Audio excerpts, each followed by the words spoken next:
Introduction. And now go write it before them on a tablet, and inscribe it in a book, that it may be for the time to come as a witness forever. Isaiah 38. I want to express my sincere appreciation to the hundreds of men and women who have written me, telling me of their use of imagination to create a greater good for others as well as for themselves, that we may be mutually encouraged by each other's faith, a faith which was loyal to the unseen reality of their imaginal acts. The limitation of space does not allow the publication of all the stories in this one volume. In the difficult task of selecting and organizing this material, Ruth Messenger and Julian Brainerd have been of invaluable assistance. Neville. Chapter 1. The Law. Imagining creates reality. Man is all imagination. God is man and exists in us, and we in him. The eternal body of man is the imagination, that is, God himself. Blake. The purpose of the first portion of this book is to show, through actual true stories, how imagining creates reality. Science progresses by way of hypotheses, tentatively tested, and afterwards accepted or rejected according to the facts of experience. The claim that imagining creates reality needs no more consideration than is allowed by science. It proves itself in performance. The world in which we live is a world of imagination. In fact, life itself is an activity of imagining. For Blake, wrote Professor Morrison of the University of St. Andrews, the world originates in a divine activity identical with what we know ourselves as the activity of imagination. His task being to open the immortal eyes of man inward into the world of thoughts, into eternity, ever expanding in the bosom of God, the human imagination. Nothing appears or continues in being by a power of its own. Events happen because comparatively stable imaginal activities created them, and they continue in being only as long as they receive such support. The secret of imagining, writes Douglas Fawcett, is the greatest of all problems to the solution of which the mystic aspires. Supreme power, supreme wisdom, supreme delight lie in the far-off solution of this mystery.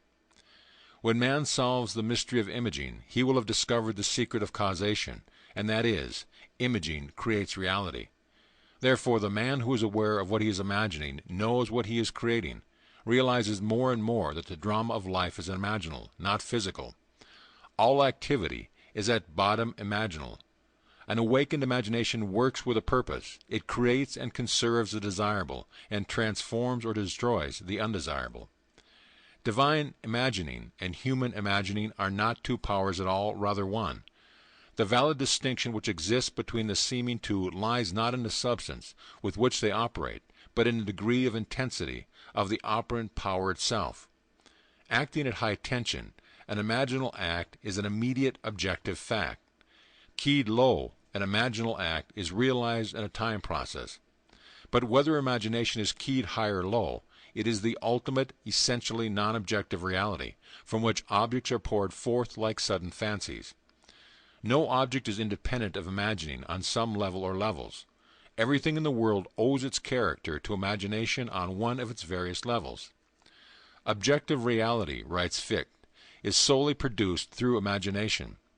Objects seem so independent of our perception of them that we incline to forget that they owe their origin to imagination.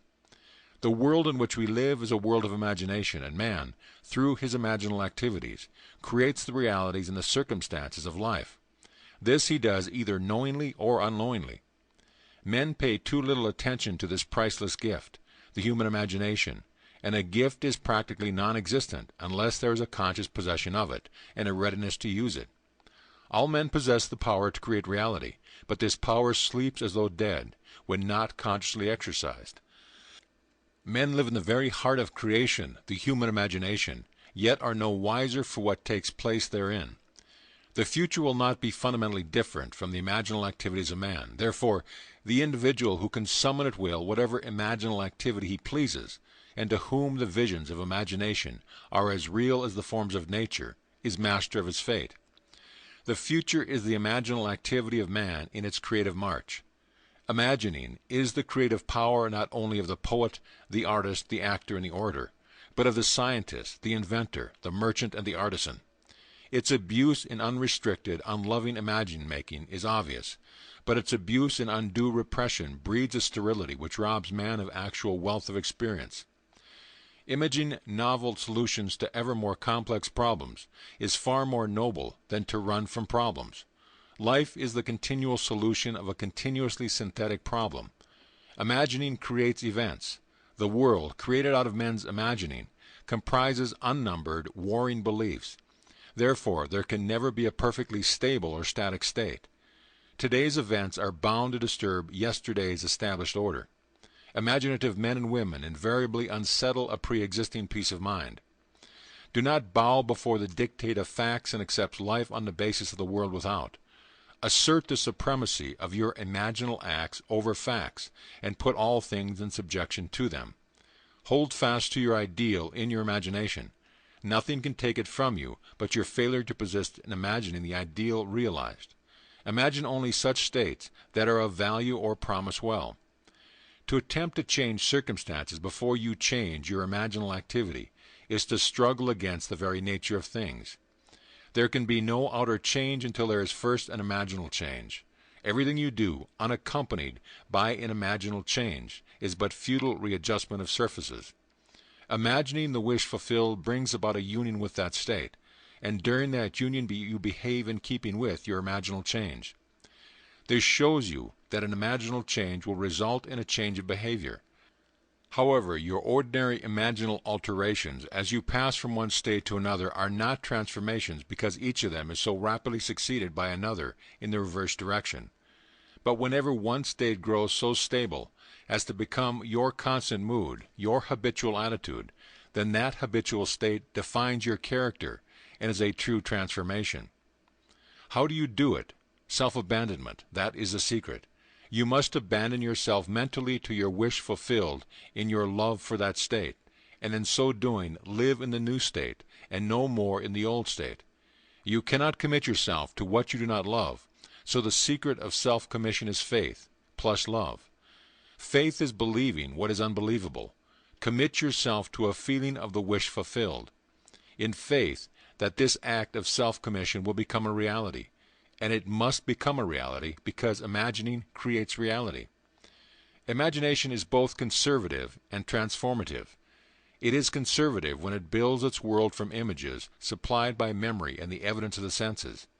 It is creatively transformative when it imagines things as they ought to be, building its world out of the generous dreams of fancy. In the procession of images, the ones that take precedence, naturally, are those of the senses. Nevertheless, a present sense impression is only an image. It does not differ in nature from a memory image or the image of a wish. What makes a present sense impression so objectively real is the individual's imagination functioning in it and thinking from it, whereas in a memory, image, or a wish, the individual's imagination is not functioning in it and thinking from it, but is functioning out of it and thinking of it. If you would enter into the image in your imagination, then would you know that it is to be creatively transformative. Then would you realize your wish, and then you would be happy. Every image can be embodied, but unless you yourself enter the image and think from it, it is incapable of birth. Therefore, it is the height of folly to expect the wish to be realized by the mere passage of time. That which requires imaginative occupancy to produce its effect obviously cannot be effected without such occupancy. You cannot be in one image and not suffer the consequences of not being in another. Imagination is spiritual sensation. Enter the image of the wish fulfilled, then give it sensory vividness and tones of reality by mentally acting as you would act were it a physical fact. Now this is what I mean by spiritual sensation. Imagine that you are holding a rose in your hand. Smell it. Do you detect the odors of roses? Well, if the rose is not there, why is its fragrance in the air? Through spiritual sensation, that is, through imaginal sight, sound, scent, taste, touch, you can give to the image sensory vividness. If you do this, all things will conspire to aid your harvesting, and upon reflection, you will see how subtle were the threads that led to your goal. You could never have devised the means which your imaginal activity employed to fulfill itself. If you long to escape from your present sense fixation, to transform your present life into a dream of what might well be, you need but imagine that you are already what you want to be, and to feel the way you would expect to feel under such circumstances. Like the make-believe of a child, who is remaking the world after its own heart. Create your world out of the pure dreams of fancy. Mentally enter into your dream. Mentally do what you would actually do were it physically true. You will discover that dreams are realized not by the rich, but by the imaginative. Nothing stands between you and the fulfillment of your dreams but facts, and facts are the creations of imaging. If you change your imaging, you will change the facts. Man and his past are one continuous structure. This structure contains all the facts which have been conserved and still operate below the threshold of his surface mind. For him it is merely history. For him it seems unalterable, a dead and firmly fixed past. But for itself it is living, it is part of the living age. He cannot leave behind him the mistakes of the past, for nothing disappears. Everything that has been is still in existence. The past still exists, and it gives and still gives its results. Man must go back in memory, seek for and destroy the cause of evil, however far back they lie. This going back into the past and replaying a scene of the past in imagination, as it ought to have been played for the first time, I call revision, and revisions result in repeal. Changing your life means changing the past. The causes of any present evil are the unrevised scenes of the past. The past and the present form the whole structure of man. They are carrying all of its contents with it. Any alteration of content will result in the alteration in the present and the future. Live nobly, so that mind can store a past well worthy of recall. Should you fail to do so, remember the first act of correction or cure is always revise. If the past is recreated into the present, so will the revised past be recreated into the present, or else the claim, though your sins are like scarlet, they shall be white as snow, is a lie, and it is no lie. The purpose of the story-to-story commentary that follows is to link up as briefly as possible the distinct but never disconnected themes of the 14 chapters into which I have divided the first part of this book. It will serve, I hope, as a thread of coherent thought that binds the whole into proof of its claim. Imagining creates reality. To make such a claim is easily done. To prove it in the experience of others is far sterner. To stir you to use the law constructively in your own life. That is the aim of this book. End of chapter. Chapter 2. Dwell therein. My God, I heard this day that none doth build a stately habitation, but he that means to dwell therein. What houses more stately hath there been, or can be, than is man, to whose creation all things are in decay? George Herbert. I wish it were true of man's noble dreams, but unfortunately, perpetual construction, deferred occupancy, is the common fault of man. Why build a stately habitation unless you intend to dwell therein? Why build a dream house and not dwell therein? This is the secret of those who lie in bed awake while they dream things true. They know how to live in their dream until, in fact, they do just that. Man, through the medium of a controlled waking dream, can predetermine his future. That imaginal activity of living in the feeling of the wish fulfilled leads man across a bridge of incident to the fulfillment of the dream. If we live in the dream, thinking from it and not of it, then the creative power of imagining will answer our adventurous fancy, and the wish fulfilled will break in upon us and take us unaware. Man is all imagination, therefore man must be where he is in imagination, for his imagination is himself. To realize that imagination is not something tied to the senses or enclosed within the spatial boundary of the body is most important. Although man moves about in space by movement of his physical body, he need not be so restricted. He can move by a change in what he is aware of. However real the scene on which sight rests, man can gaze on one never before witnessed. He can always remove the mountains if it upsets his concept of what life ought to be. This ability to mentally move from things as they are to things as they ought to be is one of the most important discoveries that man can make. It reveals man as a center of imaging with powers of intervention which enable him to alter the course of observed events, moving from success to success through a series of mental transformation of nature, of others and himself. For many years a doctor and his wife dreamed about their stately habitation, but not until they imaginatively lived in it did they manifest it. Here is their story.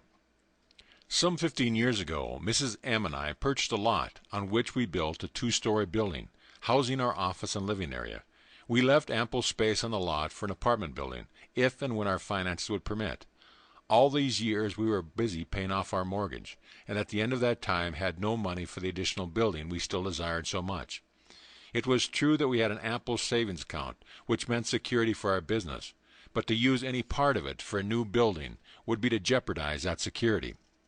But now your teaching awakened a new concept, boldly telling us we could have what we most desired through the controlled use of our imagination, and that realizing a desire was made more convincing without money.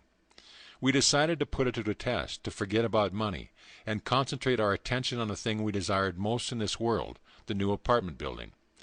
With this principle in mind, we mentally constructed a new building as we wanted it, actually drawing physical plans so we could better formulate our mental picture of the completed structure, never forgetting to think from the end, in our case the completed occupied building. We took many imaginative trips through our apartment house, renting the units to imaginary tenants, examining in detail every room and enjoying the feeling of pride as friends offered congratulations on the unique planning. We brought into our imaginal scene one friend in particular. I shall call her Mrs. X, a lady we had not seen for some time, as she had given us up socially, believing us a bit peculiar in our new way of thinking. In our imaginal scene we took her through the building and asked her how she liked it. Hearing her voice distinctly, we had her reply, "Doctor, I think it is beautiful." One day, while talking together of our building, my wife mentioned a contractor who had constructed several apartment homes in our neighborhood. We knew of him only by name that appeared on signs adjacent to building under construction. But realizing that if we were living in the end, we would not be looking for a contractor, we promptly forgot this angle. Continuing these periods of daily imagining for several weeks, we both felt we were now fused with our desire, and had successfully been living in the end. One day a stranger entered our office and identified himself as the contractor whose name my wife had mentioned weeks before. In an apologetic manner he said, "I don't know why I stopped here. I normally don't go to see people, but rather people come to see me." He explained that he passed our office often and wondered why there wasn't an apartment building on the corner lot. He assured him we would like very much to have such a building there, but we had no money to put into the project, not even the few $100s it would take for plans. Our negative response did not faze him, and seemingly compelled, he began to figure and devise ways and means to carry out the job, unasked and unencouraged by us. Forgetting the incident, we were now quite startled when a few days later the man called, informing us that plans were completed and that the proposed building would cost $30,000. We thanked him politely and did absolutely nothing. We knew we had been living imaginatively in the end, of a completed building, and that imagination would assemble that building perfectly without any outside assistance from us. So we were not surprised when the contractor called again the next day to say he had found a set of blueprints in the files that fitted our needs perfectly with few alterations. This, we were informed, would save us the architect's fee for new plans. We thanked him again and still did nothing. Logical thinkers would insist that such negative response from prospective customers would completely end the matter. Instead, 2 days later, the contractor again called with the news that he had located a finance company willing to cover the necessary loan, with the exception of a few $1,000s. It sounds incredible, but we still did nothing. For remember, to us this building was completed and rented, and in our imagination we had not put one penny into the construction. The balance of this tale reads like a sequel to Alice in Wonderland, for the contractor came to our office the next day and said, as though presenting us with a gift, "You people are going to have that new building anyway. I've decided to finance the balance of the loan myself. If this is agreeable, I'll have my lawyer draw up the papers, and you can pay me back out of the net profits from rentals." This time we did something. We signed the papers and construction began immediately. Most of the apartment units were rented before final completion, and all but one occupied the day of completion. We were so thrilled by the seemingly miraculous events of the past few months that for a while we didn't understand this seeming flaw in our imaginal picture. But knowing that we had already accomplished through the power of imaging, we immediately conceived another imaginal scene, and in it, this time, instead of showing the party through the unit and hearing the words "we'll take it," we ourselves in imagination visited tenants who had already moved into that apartment.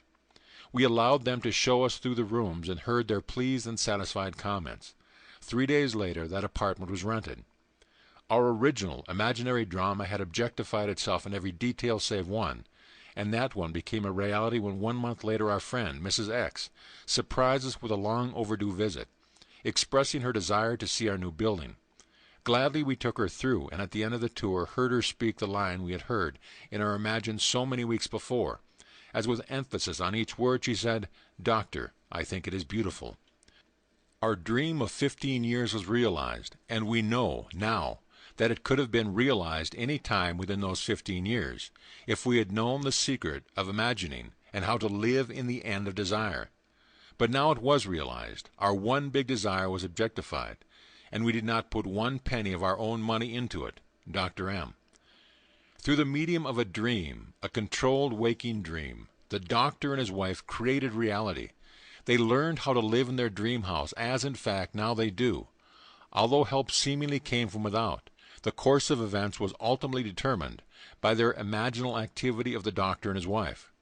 The participants were drawn into their imaginal drama because it was dramatically necessary that they should be. Their imaginal structure demanded it. All things by a law divine, in one another's being mingle. The following story illustrates the way in which a lady prepared her stately habitation, by imaginatively sleeping in it or dwelling therein. A few months ago my husband decided to place our home on the market. The main object for the move, which we had discussed many times, was to find a home large enough for the 2 of us, my mother and my aunt, in addition to 10 cats, 3 dogs, and 1 parakeet. Believe it or not, the contemplated move was my husband's idea, as he loved my mother and aunt and said I was at their house most of the time anyway, so why not live together and pay 1 tax bill? I liked the idea tremendously, but I knew that this new home would have to be something very special in size, location, and arrangement, as I insisted on privacy for all concerned. So at that moment I was undecided whether to sell our present home or not, but I didn't argue, as I knew quite well from past experience with imagining that our house would never sell until I stopped sleeping in it. 2 months and 4 or 5 real estate brokers later, my husband had given up on the sale of our house, and so had the brokers. At this point I had convinced myself I now wanted to change, so for 4 nights in my imagination I went to sleep in the kind of home I would like to own. On the 5th day my husband had an appointment at a friend's home, and while there met a stranger who just happened to be looking for a house in the hills. He was, of course, brought swiftly back to see our house, which he walked through once and said, "I'll buy it." This didn't make us very popular with a broker, but that was all right with me, as I was happy to keep the broker's commission in the family. We moved within 10 days and stayed with my mother while looking for our new house. We listed our requirements with every agent on the Sunset Strip only, because I wouldn't move out of the area, and each one of them without exception informed us we were both mad. It was entirely impossible, they said, to find an older home on English style, with 2 separate living rooms, separate apartments, a library, built on a flat knoll with enough ground space to fence for large dogs, and located in one particular area. When we told them the price we would pay for this house, they just looked sad. I said that wasn't all we wanted. We wanted wood paneling all through the house, a huge fireplace, a magnificent view and seclusion, no close neighbors, please. At this point the lady agent would giggle and remind me that there was no such house, but if there were they would realize 5 times what we were willing to pay. But I knew there was such a house, because my imagination had been sleeping in it, and if I am my imagination, then I had been sleeping in it. By the 2nd week we had exhausted 5 real estate officers, and the gentleman in the 6th office was looking a little wild when one of his partners, who had not spoken until then, said, "Why don't you show them the place up King's Road?" A 3rd partner in the office laughed sourly and said, "That property isn't even listed, and besides the old lady would throw you off the property. She got 2 acres up there, and you know she wouldn't split." Well, I didn't know what she wouldn't split, but my interest had been aroused by the street name, for I liked the particular area best of all. So I asked why not just take a look anyway for laughs. As we drove up the street and turned off onto a private road, we approached a large 2-story house built of redwood and brick, English in appearance, surrounded by tall trees, and sitting alone and aloof on its old knoll, viewing the city below from all its many windows.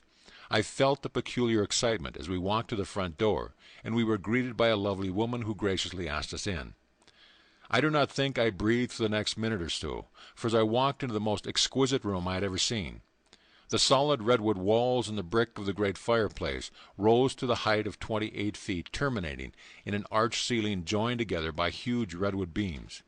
The room was straight out of Dickens, and I could almost hear Christmas carolers singing in the balcony of the upstairs dining room, which looked out over the living room. A great cathedral window gave the view of sky, mountains, and city far below, and the beautiful old redwood walls glowed in the sunlight. We were shown through a spacious apartment on the lower floor with connecting library, separate entrance and separate patio. 2 staircases led upward to a long hall, opening into 2 separated bedrooms and bath. At the end of the hall was, yes, a second living room, opening out onto a second patio, screened by trees and redwood fencing. Built on 2 acres of beautifully landscaped grounds, I began to understand what the agent had meant by saying she wouldn't split, for on 1 acre stood a large swimming pool and pool house completely separated from the main house, but undoubtedly belonging to it. It did indeed seem to be an impossible situation, as we did not want 2 acres of highly taxable property, plus a swimming pool a block away from the house. Before we left, I walked through the magnificent living room, once more going up the stairs to the dining room balcony. I turned and looking down saw my husband standing by the fireplace, pipe in hand, with an expression of perfect satisfaction on his face. I placed my hands on the balcony railing and watched him for a moment. When we were back in the real estate office, the 3 agents were ready to close for the day, but my husband detained them, saying, "Let's make her an offer anyway. Maybe she will split the property. What can we lose?" One agent left the office without a word. Another said, "The idea is ridiculous." The agent we had originally talked to said, "Forget it, it's a pipe dream." My husband is not easily annoyed, but when he is, there is no more stubborn creature on earth. He was now annoyed. He sat down, slapped his hand on the desk, and roared, "It's your business to submit offers, isn't it?" They agreed that this was so, and finally promised to submit an offer on the property. We left, and that night, in my imagination, I stood on the dining room balcony and looked down on my husband standing by the fireplace. He looked up at me and said, "Well, honey, how do you like our new home?" I said I'd love it.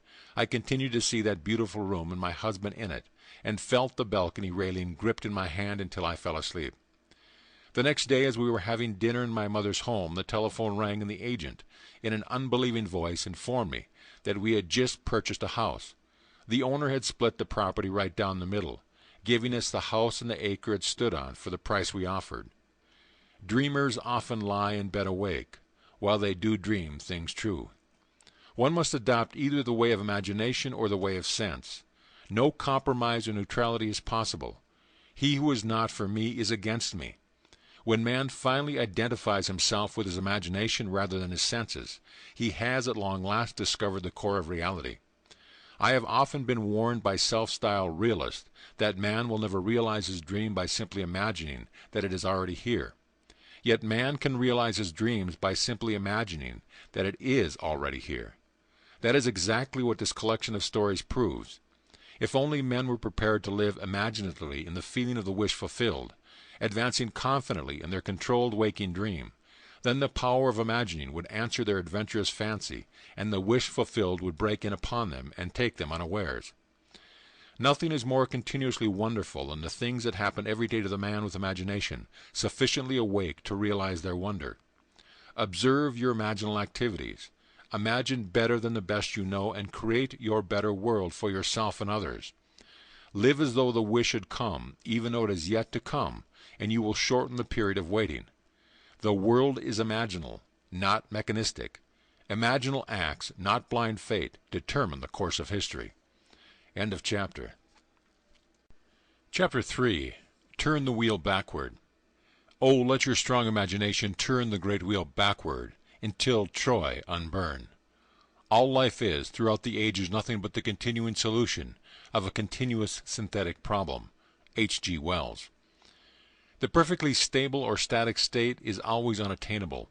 The end attained objectively always realizes more than the end the individual originally had in view.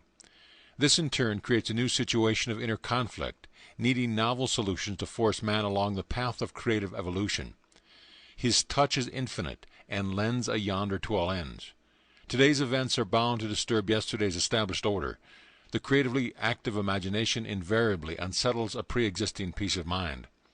The question may arise as to how, by representing others to ourselves as better than they really were, or mentally rewriting a letter to make it conform to our wish, or by revising the scene of an accident, the interview with an employer, and so on, could change what seems to be the unalterable facts of the past. But remember my claims for imagining. Imagining creates reality. What it makes it can unmake. It is not only conservative, building a life from images supplied by memory. It is also creatively transformative, altering a theme already in being. The parable of the unjust steward gives the answer to the question. We can alter our world by means of a certain illegal imaginal practice, by means of a mental falsification of the facts, that is, by means of a certain intentional, imaginal alteration of that which we have experienced. All this is done in one's own imagination. This is a form of falsehood, which not only is not condemned, but is actually approved in the gospel teaching. By means of such a falsehood, a man destroys the cause of evil and acquires friends, and on the strength of this, revision proves, judging by the high praise the unjust steward received from his master, that he is deserving of confidence. Because imagining creates reality, we can carry revision to the extreme, and revise a scene that would be otherwise unforgivable. We learn to distinguish between man, who is all imagination, and those states into which he may enter. An unjust steward, looking at another's distress, will represent the other to himself, as he ought to be seen. Were he himself in need, he would enter his dream in his imagination, and imagine what he would see and how things would be seen, and how people would act, after these things should be. Then in this state he would fall asleep, feeling the way he would expect to feel under such circumstances. Would that all the Lord's people were unjust stewards, mentally falsifying the facts of life to deliver individuals forevermore. For the imaginal change goes forward, until at length the altered pattern is realized on the heights of attainment. Our future is our imaginal activity in its creative march. Imagine better than the best you know. To revise the past is to reconstruct it with new content. Man should daily relive the day as he wished he had lived it, revising the scenes to make them conform to his ideals. For instance, suppose today's mail brought disappointing news. Revise the letter, mentally rewrite it and make it conform to the news you wish you had received. Then, in imagination, read the revised letter over and over again, and this will arouse the feeling of naturalness. And imaginal acts become facts as soon as we feel natural in the act. This is the essence of revision, and revision results in repeal. This is exactly what F.B. did. Late in July, I wrote to a real estate agent of my desire to sell a piece of land, which had been a financial burden to me. His negative reply listed all the reasons why sales were at a standstill in that area, and he forecast a bleak period of waiting until after the first of the year. I received his letter on Tuesday, and in my imagination, I rewrote it with words indicating that the agent was eager to take my listing. I read this revised letter over and over, and I extended my imaginal drama using your theme of the four mighty ones of your imagination, from your book, Seed Time and Harvest, the producer, the author, the director, and the actor. In my imaginal scene as producer, I suggested the theme. The lot is sold for a profit. As the author, I wrote this simple scene which, to me, implied fulfillment. Standing in the real estate office, I extended my hand to the agent and said, "Thank you, sir," and he replied, "It was my pleasure doing business with you." As director, I rehearsed myself as actor until the scene was vividly real, and I felt the relief which would be mine if the burden were really lifted. 3 days later, the agent I had originally written phoned me saying he had a deposit for my lot at the price I had specified. I signed the papers in his office the next day, extended my hand and said, "Thank you, sir." The agent replied, "It was my pleasure doing business with you." 5 days after I had constructed and enacted an imaginal scene, it became a physical reality, and was played word for word just as I had heard it in my imagination.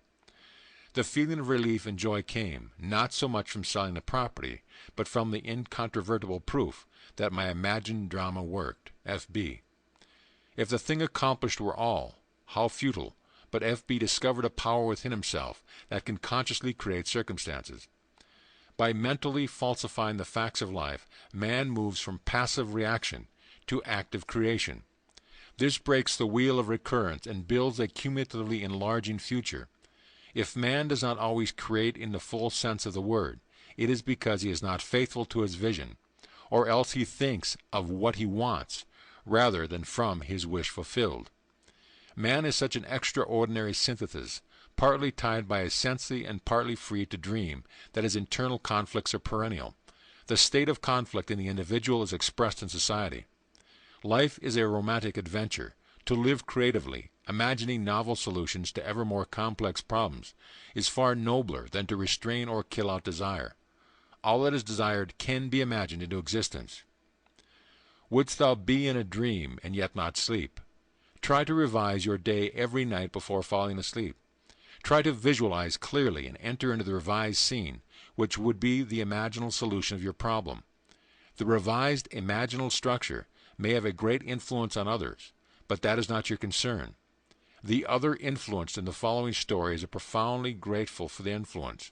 LSE writes, Last August, while on a blind date, I met the man I wanted to marry. This happens sometimes, and it happened to me. He was everything I had ever thought of as desirable in a husband. 2 days after this enchanted evening, it was necessary for me to change my place of residence because of my work. And that same week, the mutual friend who had introduced me to this man moved away from the city. I realized that the man I had met probably did not know of my new address, and frankly, I was not sure he knew my name. After your last lecture, I spoke to you of this situation. Although I had plenty of other dates, I could not forget this one man. Your lecture was based on revising our day, and after speaking to you, I determined to revise my day every day. Before going to sleep at night, I felt I was in a different bed, in my own home as a married woman, and not as a single working girl sharing an apartment with 3 other girls. I twisted an imaginary wedding band on my imaginary left hand, saying over and over to myself, "This is wonderful. I really am Mrs. J.E." And I fell asleep in what was, a moment before, a waking dream. I repeated this imaginary scene for 1 month, night after night. The first week in October he found me. On our second date I knew my dreams were rightly placed. Your teachings tell us to live in the end of our desires until that desire becomes fact. So although I did not know how he felt about me, I continued night after night, living in the feeling of my dream realized. The result? In November he proposed. In January we announced our engagement, and the following May we were married. The loveliest part of it all, however, is that I am happier than I ever dreamed possible, and I know in my heart he is too. Mrs. J.E. By using her imagination radically instead of conservatively, by building her world out of pure dreams of fancy, rather than using images supplied by memory, she brought about the fulfillment of her dream. Common sense would have used images supplied by her memory, and thereby perpetuated the fact of lack in her life. Imagination created what she desired out of a dream of fancy. Everyone must live wholly on the level of imagination, and it must be consciously and deliberately undertaken. Lovers and madmen have such seething brains, such shaping fantasies, that apprehend more than cool reason ever comprehends. And our times of revision be well spent. We need not worry about results. Our fondest hopes will be realized. Art thou real, earth? Am I? In whose dream do we exist? There is no inevitable permanence in anything. Both past and present continue to exist only because they are sustained by imagining, on some level or another. And a radical transformation of life is always possible by man revising the undesirable part of it. In this letter, Mr. R.S. questions this subject of influence. During your current series of lectures, trouble developed with collections on one of my trust deeds. The security, a house and a lot, was neglected and run down. The owners were apparently spending their money in bars, while their 2 little girls, aged 9 and 11, were noticeably uncared for. However, forgetting appearances, I began to revise the situation. In my imagination, I drove my wife past the property and said to her, "Isn't the yard beautiful?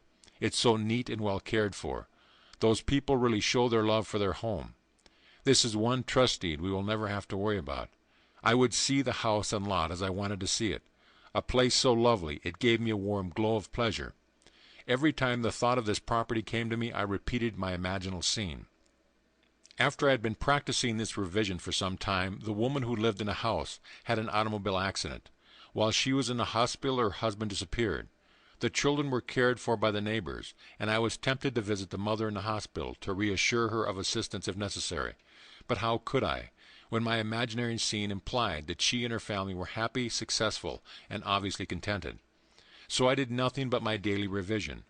A short while after leaving the hospital, the woman and her two daughters disappeared also. Payments were sent in on the property, and a few months later she reappeared with a wedding certificate and a new husband. At this writing, all payments are right up to date. The two little girls are obviously happy and well cared for, and a room has been added to the property by the owners, giving our trust deed additional security. It was mighty nice to solve my problem without threats, unkind words, eviction, or worry about the little girls. But was there something in my imagining that sent that woman to the hospital? R.S. Any imaginal activity acquiring intensity through our concentrated attention to clarity of the end, desire tends to overflow into regions beyond where we are. But we must leave it to take care of such imaginal activity itself. It is marvelously resourceful in adapting and adjusting means to realize itself. Once we think in terms of influence, rather than of clarity of the end desired, the effort of imagination becomes an effort of will, and the great art of imagining is perverted into tyranny. The buried past usually lies deeper than our surface mind can plumb, but fortunately for this lady she remembered and proved that the made past can also be unmade through revision. For 39 years I had suffered from a weak back.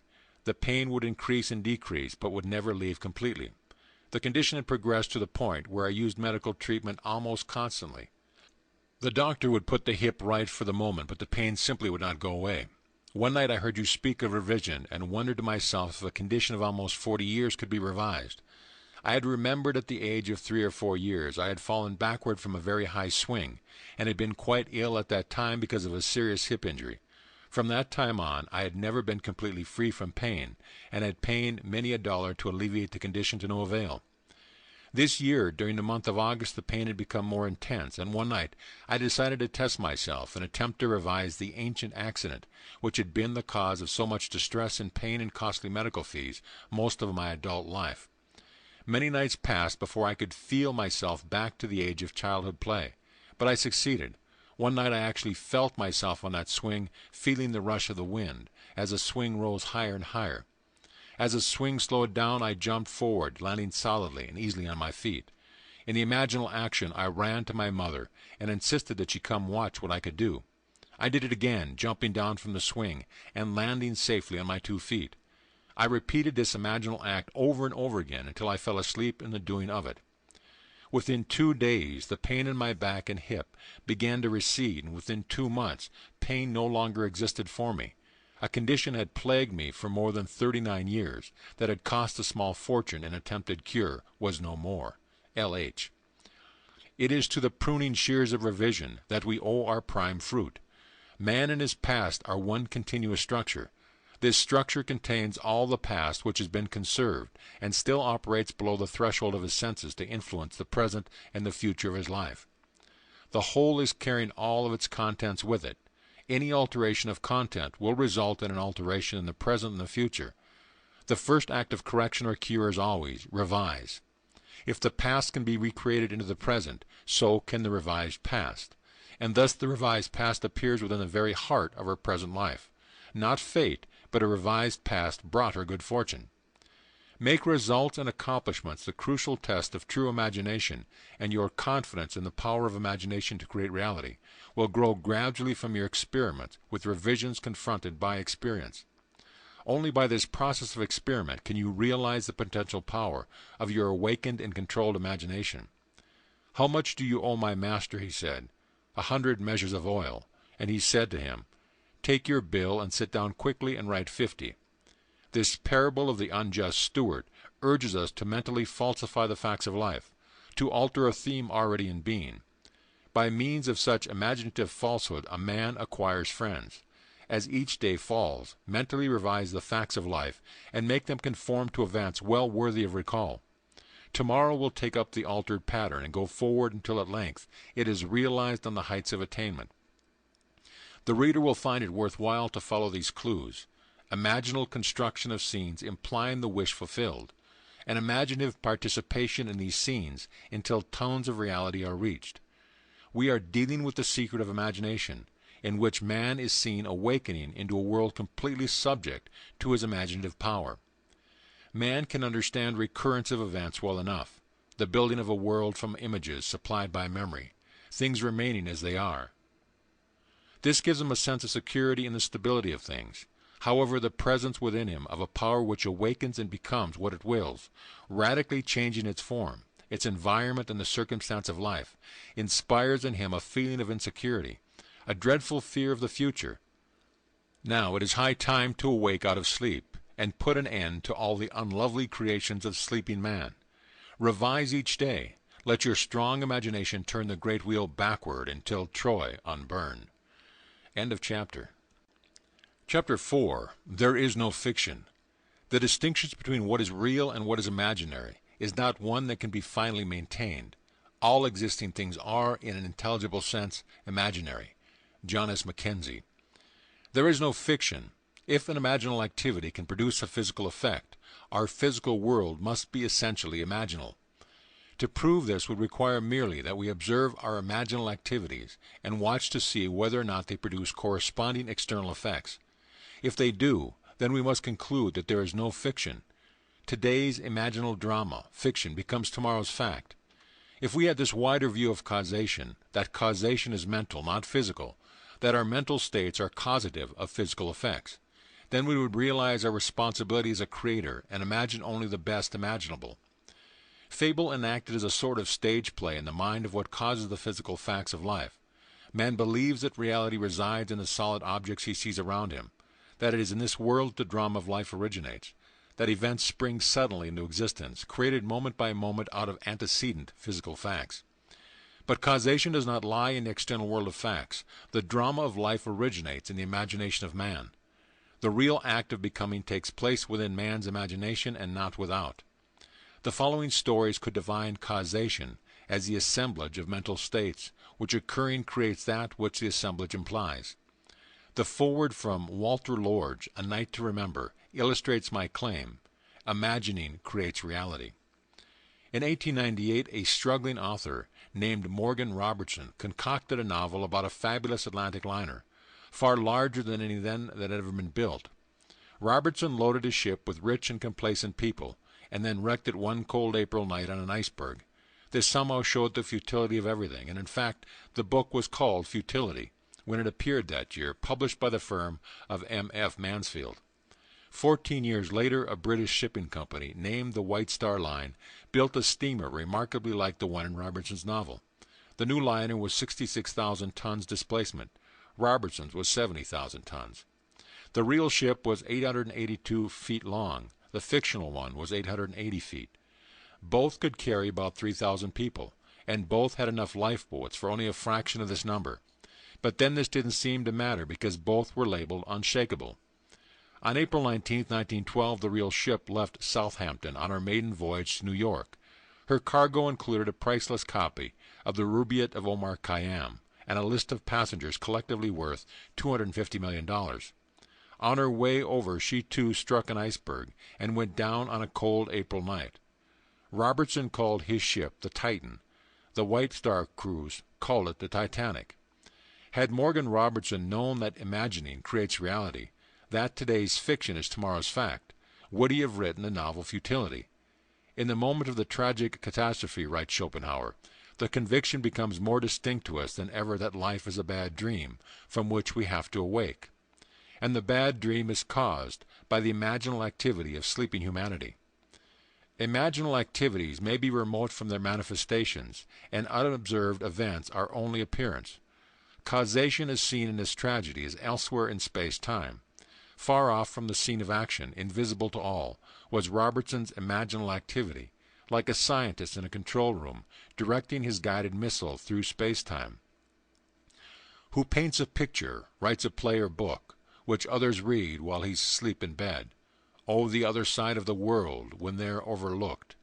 His page, the sleeper, might as well be dead. What knows he of his distant unfelt life? What knows he of the thoughts his thoughts are raising, the life his life is giving, or the strife? Concerning him, some cavilling, some praising. Yet which is most alive, he who is asleep, or his quick spirit in some other place, or a score of other places that doth keep attention fixed and sleep from others chase? Which is the he that sleeps, or he that his own he can neither feel nor see? Samuel Butler. Imaginative writers communicate not their vision of the world, but their attitudes which result in their vision. Just a short while before Catherine Mansfield died, she said to her friend Orage, "There are in life as many aspects as attitudes toward it, and aspects change with attitudes. Could we change our attitude, we should not only see life differently, but life itself would come to be different. Life would undergo a change of appearance, because we ourselves have undergone a change in attitude. Perception of a new pattern is what I call a creative attitude towards life." Prophets, wrote Blake, in the modern sense of the word, have never existed. Jonah was no prophet in the modern sense, for his prophecy of Nineveh failed. Every honest man is a prophet.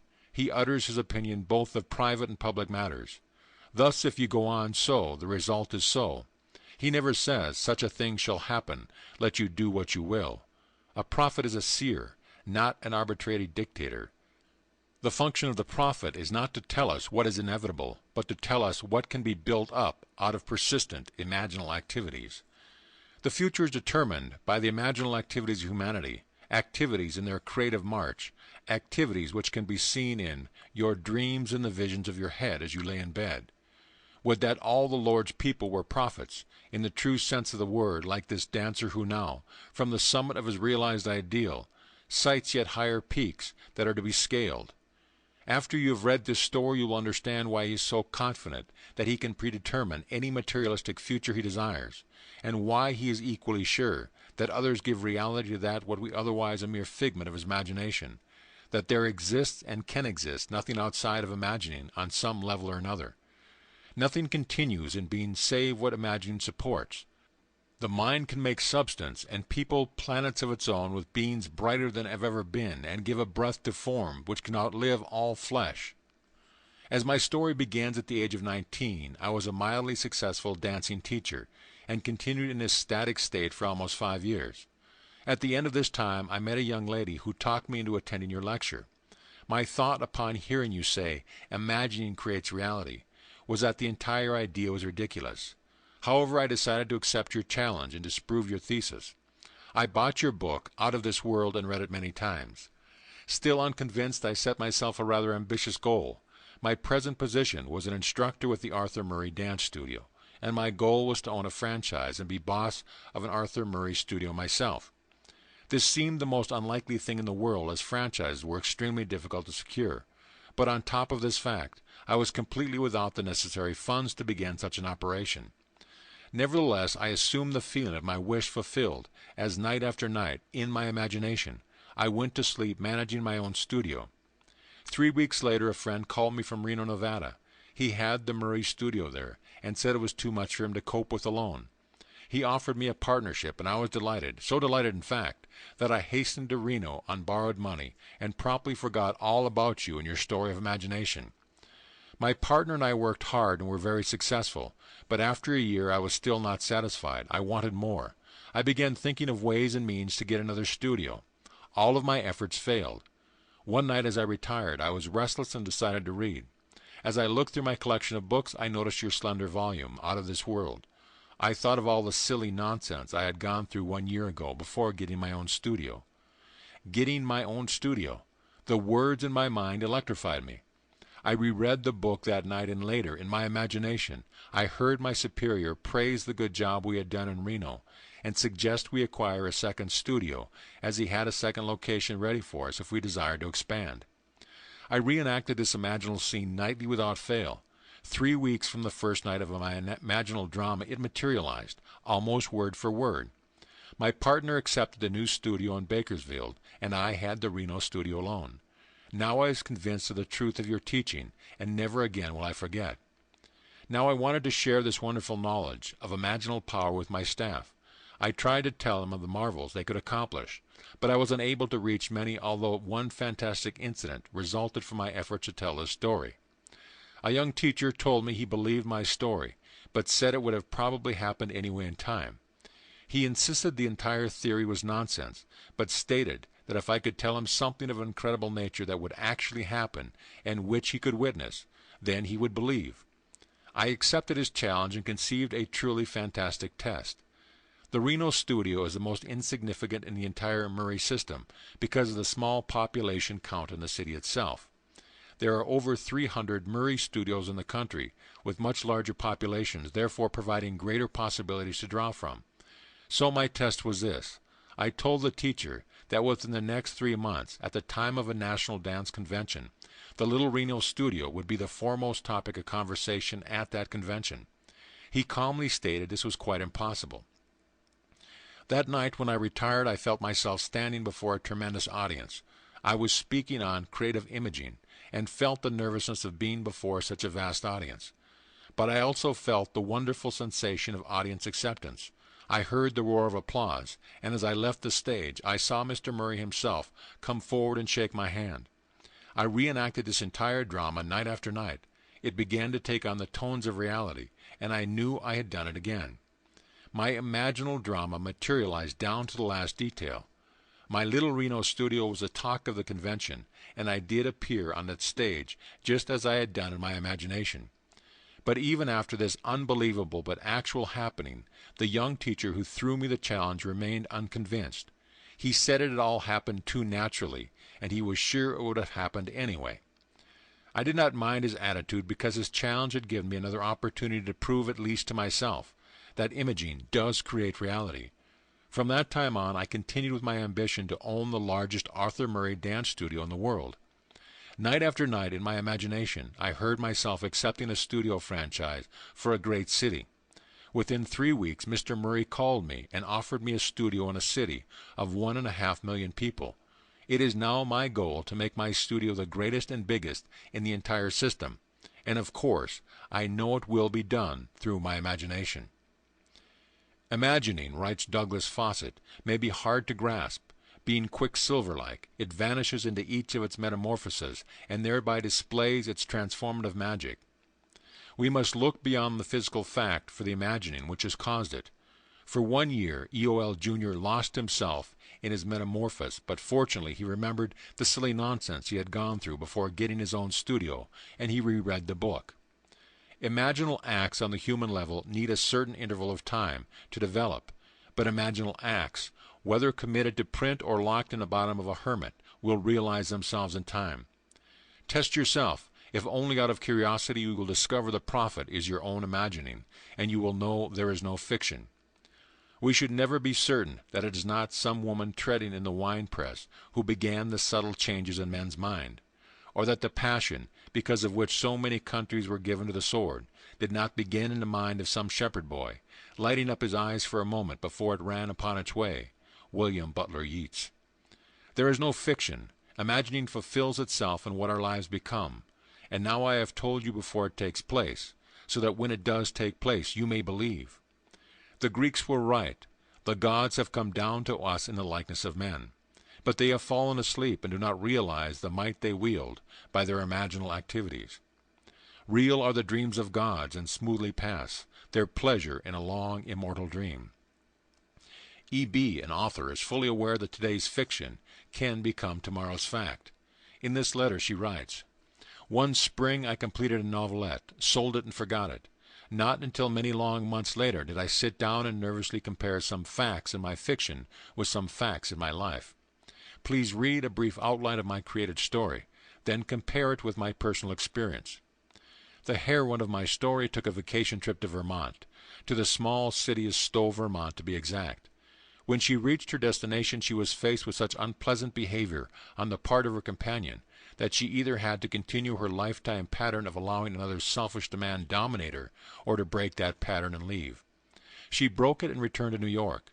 When she returned, and the story continues, events took shape in a proposal of marriage, which she happily accepted.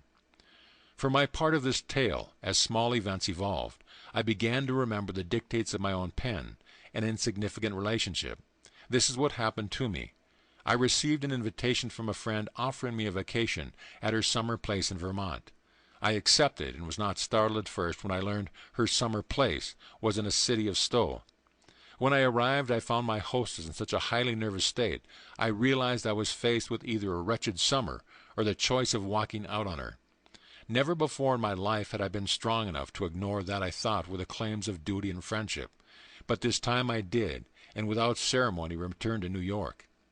A few days after I returned to my home, I too received a proposal of marriage.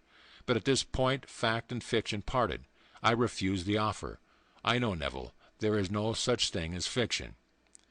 Forgetful is green earth, and gods alone remember everlastingly. By their great memories the gods are known. Ends run true to their imaginal origin. We reap the fruit of forgotten blossom time. In life the events do not come up always where we have sown the seed, so that we may not recognize our own harvest. Events are the emergence of a hidden imaginal activity. Man is free to imagine whatever he desires. This is why, despite all fatalists and misguided prophets of doom, all awakened men know that they are free. They know that they are creating reality. Is there a scriptural passage to support this claim? Yes. And it came to pass, as he interpreted to us, so it was. W.P. Yeats must have discovered that there is no fiction, for after describing some of his experiences and the conscious use of imagination, he writes, "If all who have described events like this have not dreamed, we should rewrite our histories, for all men, certainly all imaginative men, must be forever casting forth enchantments, glamours, illusions in all men, especially tranquil men, who have so powerful egoistic life, must be continually passing under their power. Our most elaborate thoughts, elaborate purposes, precise emotions, are often, as I think, not really ours, but have on a sudden come up, as it were, out of hell or down out of heaven. There is no fiction. Imagine better than the best you know." End of chapter. Chapter 5. Subtle Threads. All ye behold, though it appears without, it is within. In your imagination, of which this world of mortality is but a shadow. Blake. Nothing appears or continues in being by the power of its own. Events happen because comparatively stable imaginal activities created them, and they continue in being by virtue of the support they receive from such imaginal activities. The part which imagining the wish fulfilled plays in consciously creating circumstance is obvious in this series of stories. You will see how the telling of one story of the successful use of imagination can serve as a spur and a challenge to others to try it and see. One night a gentleman rose in my audience. He said that he had no question to ask, but would like to tell me something. This was his story. When he came out of the armed forces after World War II, he got a job that gave him take-home pay of $25 a week. After 10 years, he was making $600 a month. At that time, he bought my book, Awakened Imagination, and read the chapter, The Pruning Shears of Revision. Through the daily practice of revision, as set forth there, he was able to tell my audience 2 years later that his income was equal to that of the President of the United States. In my audience sat a man whom, by his confession, was broke. He had read the same book, but he suddenly realized he had done nothing with the use of his imagination to solve his financial problem. He decided he would try to imagine himself as the winner of the 510 pool at Caliente Racetrack. In his words, in this pool, one attempts to pick winners in the 5th through the 10th races. So this is what I did. In my imagination I stood, sorting my tickets, and feeling as I did so, that I had each of the 6 winners. I enacted this scene over and over in my imagination until I actually felt goose pimples. Then I saw the cashier give me a large sum of money, which I placed beneath my imaginary shirt. This was my entire imaginal drama, and for 3 weeks, night after night, I enacted this scene and fell asleep in the action. After 3 weeks I traveled physically to the Caliente Racetrack, and on that day every detail of my imaginative play was actually realized. The only change in the scene was that the cashier gave me a check for a total of $84,000 instead of currency. After my lecture the night this story was told, a man in the audience asked me if I thought it possible for him to duplicate TK's experience. I told him he must decide the circumstance of his imaginal scene himself, but that whatever scene he chose, he must create a drama that could make natural to himself and imagine the end intently with all the feelings he could muster. He must not labor for the means to the end, but live imaginatively in the feeling of the wish fulfilled. 1 month later he showed me a check for $16,000, which he had won in another 510 pool at the same Caliente Racetrack the previous day. This man had a sequel to the most interesting duplication of TK's good fortune. His first win took care of his immediate financial difficulties, although he wanted more money for future family security. Also, and more important to him, he wanted to prove that this had not been an accident. He reasoned that if his good luck could happen a second time in succession, the so-called law of percentages would give way to proof for him that his imaginal structures were actually producing this miraculous reality, and so he dared to put his imagination to a second test. He continues, I wanted a sizable bank account, and this to me meant seeing a large balance on my bank statement. Therefore, in my imagination, I enacted a scene which took me into two banks. In each bank I would see an appreciative smile meant for me from the bank manager as I walked into his establishment, and I would hear the teller's cordial greeting. I would ask to see my statement. In one bank I saw a balance of $10,000. In the other bank I saw a balance of $15,000. My imaginal scene did not end there. Immediately after seeing my bank balances, I would turn my attention to my horse racing system, which through a progression of 10 steps would bring my winnings to $11,533, with a starting capital of $200. I would divide the winnings into 12 piles on my desk. Counting the money in my imaginary hands, I would put $1,000 in each of 11 piles, and the remaining $533 in the last pile. My imaginative accounting would amount to $36,533, including my bank balances. I enacted this entire imaginative scene each morning, afternoon, and night for less than 1 month. And on March 2nd, I went to the Caliente track again. I made out my tickets, but strangely enough, and not knowing why I did so, I duplicated 6 more tickets exactly like the 6 already made. But in the 10th selection, I made a mistake and copied 2 tickets twice. As the winners came in, I held 2 of them, each paying $16,423.50. I also had 6 consolation tickets, each paying $656.80. The combined total amounted to $36,788. My imaginary accounting 1 month before had totaled $36,533. 2 points of interest most profound to me were that by seeming accidents I had marked 2 winning tickets identically, and also that at the end of the 9th race, which was one of the major winners, the trainer attempted to scratch the horse, but the stewards denied the trainer's request. How subtle were the threads that led to this goal! Results must testify to our imaginings, or we really are not imagining the end at all. Faithfully imagined the end, and all things conspired to aid his harvesting. His mistake in copying a winning ticket twice, and the steward's refusal to follow the trainee's request, were events created by the imaginal drama to move the plan of things forward to its goal.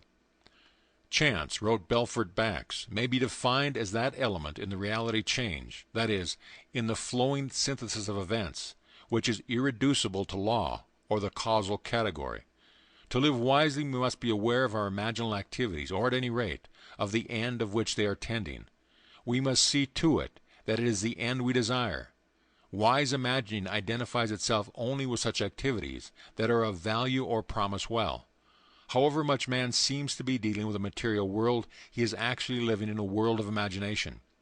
When he discovers that it is not the physical world of facts, but imaginal activities which shapes his life, then the physical world will no longer be the reality, and the world of imagination no longer the dream. Does the road wind uphill all the way? Yes, to the very end. Will a day's journey take the whole long day? From morn to night, my friend. End of chapter. Chapter 6. Visionary Fancy. The nature of visionary fancy or imagination is very little known, and the external nature and permanence of its ever-existent images is considered as less permanent than the things of vegetative and generative nature. Yet the oak dies as well as the lettuce, but its eternal image and individuality never dies, but renews by its seed, just so the imaginative image returns by the seed of contemplative thought. Blake. The images of our imagination are the realities of which any physical manifestation is only the shadow. If we are faithful to vision, the image will create for itself the only physical manifestation of itself it has a right to make. We speak of the reality of a thing when we mean its material substance. That is exactly what imaginist means by its unreality or shadow. Imagining is spiritual sensation. Enter into the feeling of your wish fulfilled. Through spiritual sensation, through your use of imaginal sight, sound, scent, taste, and touch, you will give to your image the sensory vividness necessary to produce that image in your outer or shadow world. Here is a story of one who was faithful to his vision, F.B., being a true imaginist, remembered what he had heard in his imagination. Thus he writes, "A friend who knows my passionate fondness for opera tried to get Kirsten Flagstad's complete recording of Tristan and Isolde for me at Christmas. In over a dozen record stores she was told the same thing. RCA Victor is not reissuing this recording, and there have been no copies available since June 1st. On December 27th, I determined to prove your principle again by getting the album I desired so intensely.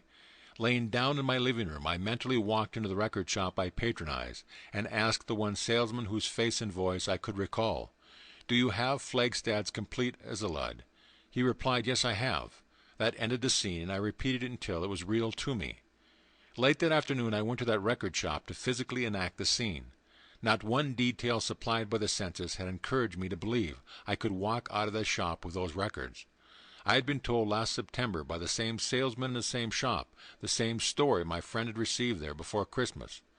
Approaching the salesman I had been in imagination that morning, I said, 'Do you have Flagstad's complete Isolde?' He replied, 'No, we haven't.' Without saying anything audible to him, I said inwardly, 'That's not what I heard you say.' As I turned to leave the shop, I noticed on a top shelf what I thought to be an advertisement of this set of records, and remarked to the salesman, 'If you don't have the merchandise, you shouldn't advertise it.' 'That's right,' he replied, and as he reached up to take it down, discovered it to be a complete album with all 5 records. The scene wasn't played exactly as I constructed it, but the results confirmed what my imagined scene implied. How can I thank you, F.B.? After reading F.B.'s letter, we must agree with Anthony Eden that an assumption, though false, if persisted in, will harden into fact. F.B.'s fancy, fusing with the sense feel of the record shop, enriched aspects of it and made them his, what he perceived. Our future is our imagining in its creative march. F.B. used his imagination for a conscious purpose, representing life as he desired it to be, and thereby affecting life instead of merely reflecting it. So sure was he that his imaginal drama was the reality, and the physical act but a shadow. And when the salesman said, 'No, we haven't,' F.B. mentally said, 'That's not what I heard you say.' He not only remembered what he had heard, but he was still remembering it. Imagining the wish fulfilled is the seeking it finds, the asking that receives, the knocking to which is opened. He saw and heard what he desired to see and hear, and would not take 'No, we haven't' for an answer.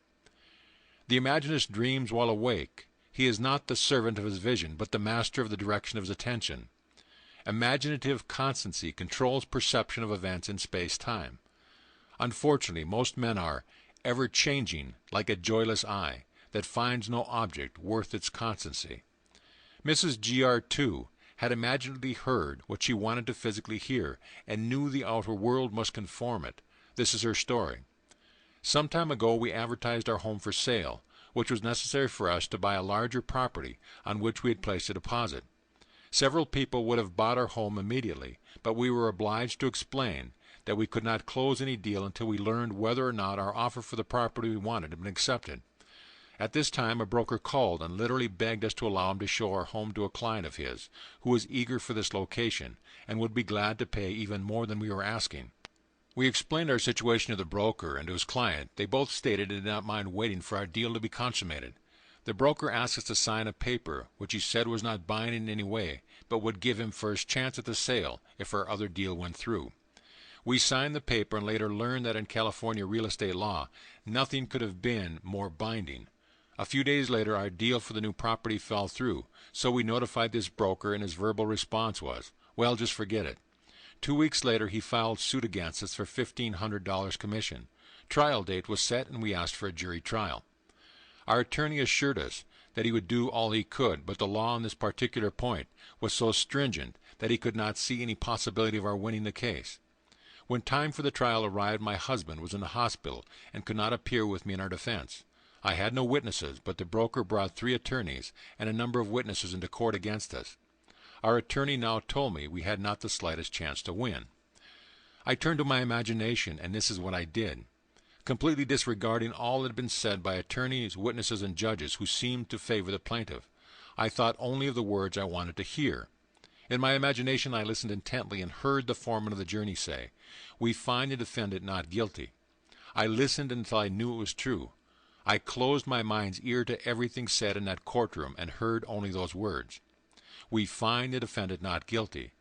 The jury deliberated from noon recess until 4:30 that afternoon, and all during those hours I sat in the courtroom and heard those words over and over in my imagination. When the jurors returned, the judge asked the foreman to stand and give their verdict. The foreman stood up and said, "We find the defendant not guilty." Mrs. G.R. If there were dreams to sell, what would you buy? Would you not buy your wish fulfilled? Your dreams are without price and without money. By locking up the journey in her imagination, hearing only what she wanted to hear, she called the journey to unanimity on her behalf. Imagining being the reality of all that exists, with it the lady achieved her wish fulfilled. Hebel's statement that the poet creates from contemplation is true of imaginists as well. They know how to utilize their video-audio hallucination to create reality. Nothing is so fatal as conformity. We must not allow ourselves to be girt about by the ringed fixity of fact. Change the image and thereby change the fact. R.O. employed the art of seeing and feeling to create her vision and imagination. A year ago I took my children to Europe, leaving my furnished apartment in the care of my maid. When we returned a few months later to the United States, I found my maid and all my furniture gone. The apartment superintendent stated that the maid had my furniture moved by my request. There was nothing I could do at the moment, so I took my children and moved into a hotel. I, of course, reported the incident to the police and also brought in private detectives on the case. Both organizations investigated every moving company and every storage warehouse in New York City, but to no avail. There seemed to be absolutely no trace of my furniture nor of my maid. Having exhausted all outside services, I remembered your teaching and decided I would try using my imagination in this matter. So while seated in my hotel room, I closed my eyes and imagined myself in my own apartment sitting in my favorite chair and surrounded by all of my personal furnishing. I looked across the living room at the piano on which I kept pictures of my children. I would continue to stare at my piano until the entire room became vividly real to me. I could see my children's pictures and actually feel the upholstery of the chair, in which in my imagination I sat. The next day, as I came out of my bank, I turned to walk in the direction of my vacant apartment instead of toward my hotel. When I reached the corner, I discovered my mistake and was just about to turn back when my attention was drawn to a very familiar pair of ankles. Yes, the ankles belonged to my maid.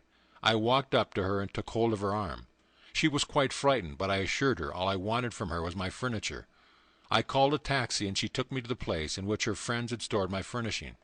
In one day my imagination had found what an entire big city police force and private investigators could not find in weeks. This lady knew of the secret of imagining before she called in the police, but imagining, in spite of its importance, was forgotten owing to attention being fixed on facts. However, what reasons failed to find by force, imagining found without effort. Nothing merely goes on, including the sense of loss, without its imaginal support. But imagining that she was seated in her own chair, in her own living room, surrounded by her own furnishing, she withdrew the imaginal support she had given to her sense of loss, and by this imaginal change she recovered her lost furniture and re-established her home. Your imagination is most creative when you imagine things as you desire them to be, building a new experience out of the dream of fancy. To build such a dream of fancy in her imagination, F.G. brought to play all of her senses, sight, sound, touch, smell, and even taste. This is her story. Since childhood I have dreamed of visiting faraway places. The West Indies particularly fired my fancy, and I would revel in the feeling of actually being there. Dreams are wonderfully inexpensive, and as an adult I continue to dream my dreams, for I had no money or time to make them come true. Last year I was taken to the hospital in need of surgery. I had heard your teaching, and while recuperating had decided to intensify my favorite daydream while I had time on my hands. I actually wrote to the Alcoa steamship line asking for free travel folders and pored over them, hour after hour, choosing the ship and the stateroom and the 7 ports I desired most to see. I would close my eyes and in my imagination would walk up the gangplank of that ship and feel the movement of the water as the great liner pushed its way into the free ocean. I heard the thud of the waves breaking against the sides of the ship, felt the steaming warmth of the tropical sun on my face, and smelled and tasted salt in the air as we all sailed through blue waters. For 1 solid week, confined to a hospital bed, I lived the free and happy experience of actually being on that ship. Then the day before my release from the hospital, I tucked the colored folders away and forgot them. 2 months later I received a telegram from an advertising agency telling me I had won a contest. I remembered having deposited a contest coupon some months ago before in a neighborhood supermarket, but had completely forgotten the act. I had won first prize, and wonder of wonders, it entitled me to a Caribbean cruise sponsored by the Alcoa Steamship Line. But the wonder didn't stop there. The very stateroom I had imaginedly lived in and moved about in while confined to the hospital bed had been assigned to me. And to make an unbelievable story even more unbelievable, I sailed on the one ship I had chosen, which stopped in not one but all of the 7 ports I desired to visit. F.G. To travel is the privilege, not of the rich, but of the imaginative. End of chapter. Chapter 7. Moods. This is an age in which the mood decides the fortunes of people, rather than the fortunes decide the mood. Sir Winston Churchill. Men regard their moods far too much as effects, and not sufficiently as causes. Moods are imaginal activities, without which no creation is possible. We say that we are happy because we have achieved our goal. We do not realize that the process works equally well in the reverse direction, that we shall achieve our goal because we have assumed the happy feeling of the wish fulfilled. Moods are not the only result of the conditions of our life. They are also the causes of those conditions. In The Psychology of Emotions, Professor Ribbett writes, "An idea, which is only an idea, produces nothing and does nothing.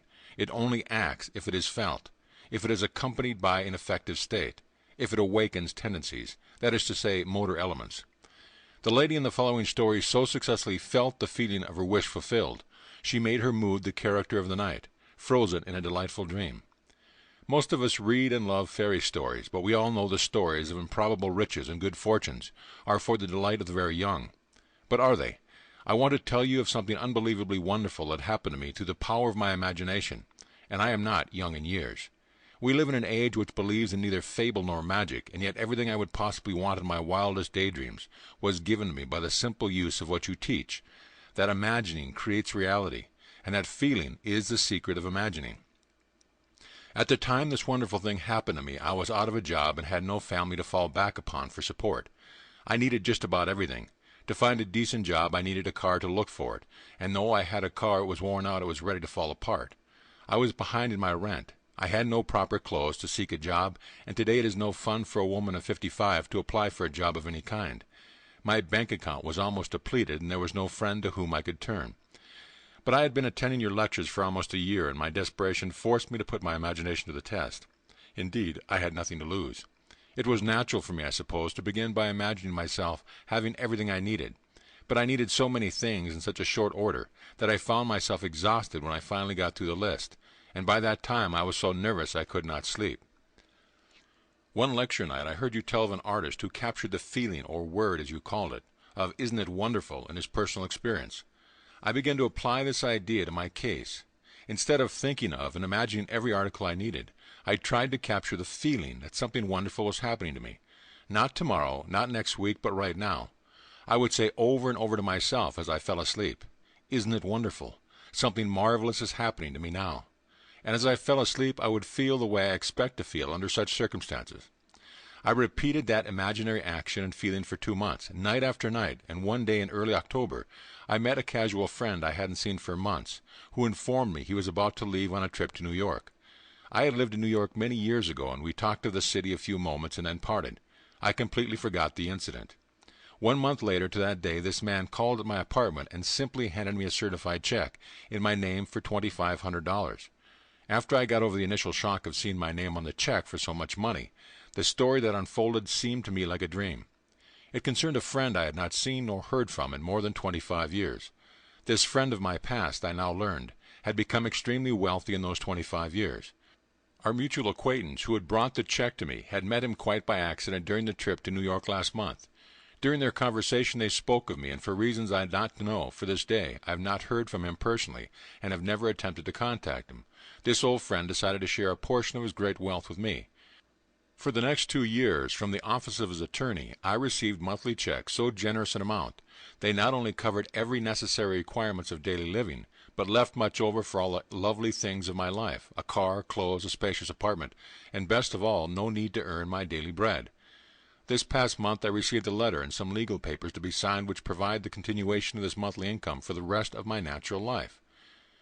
If a fool would persist in his folly, he would become wise.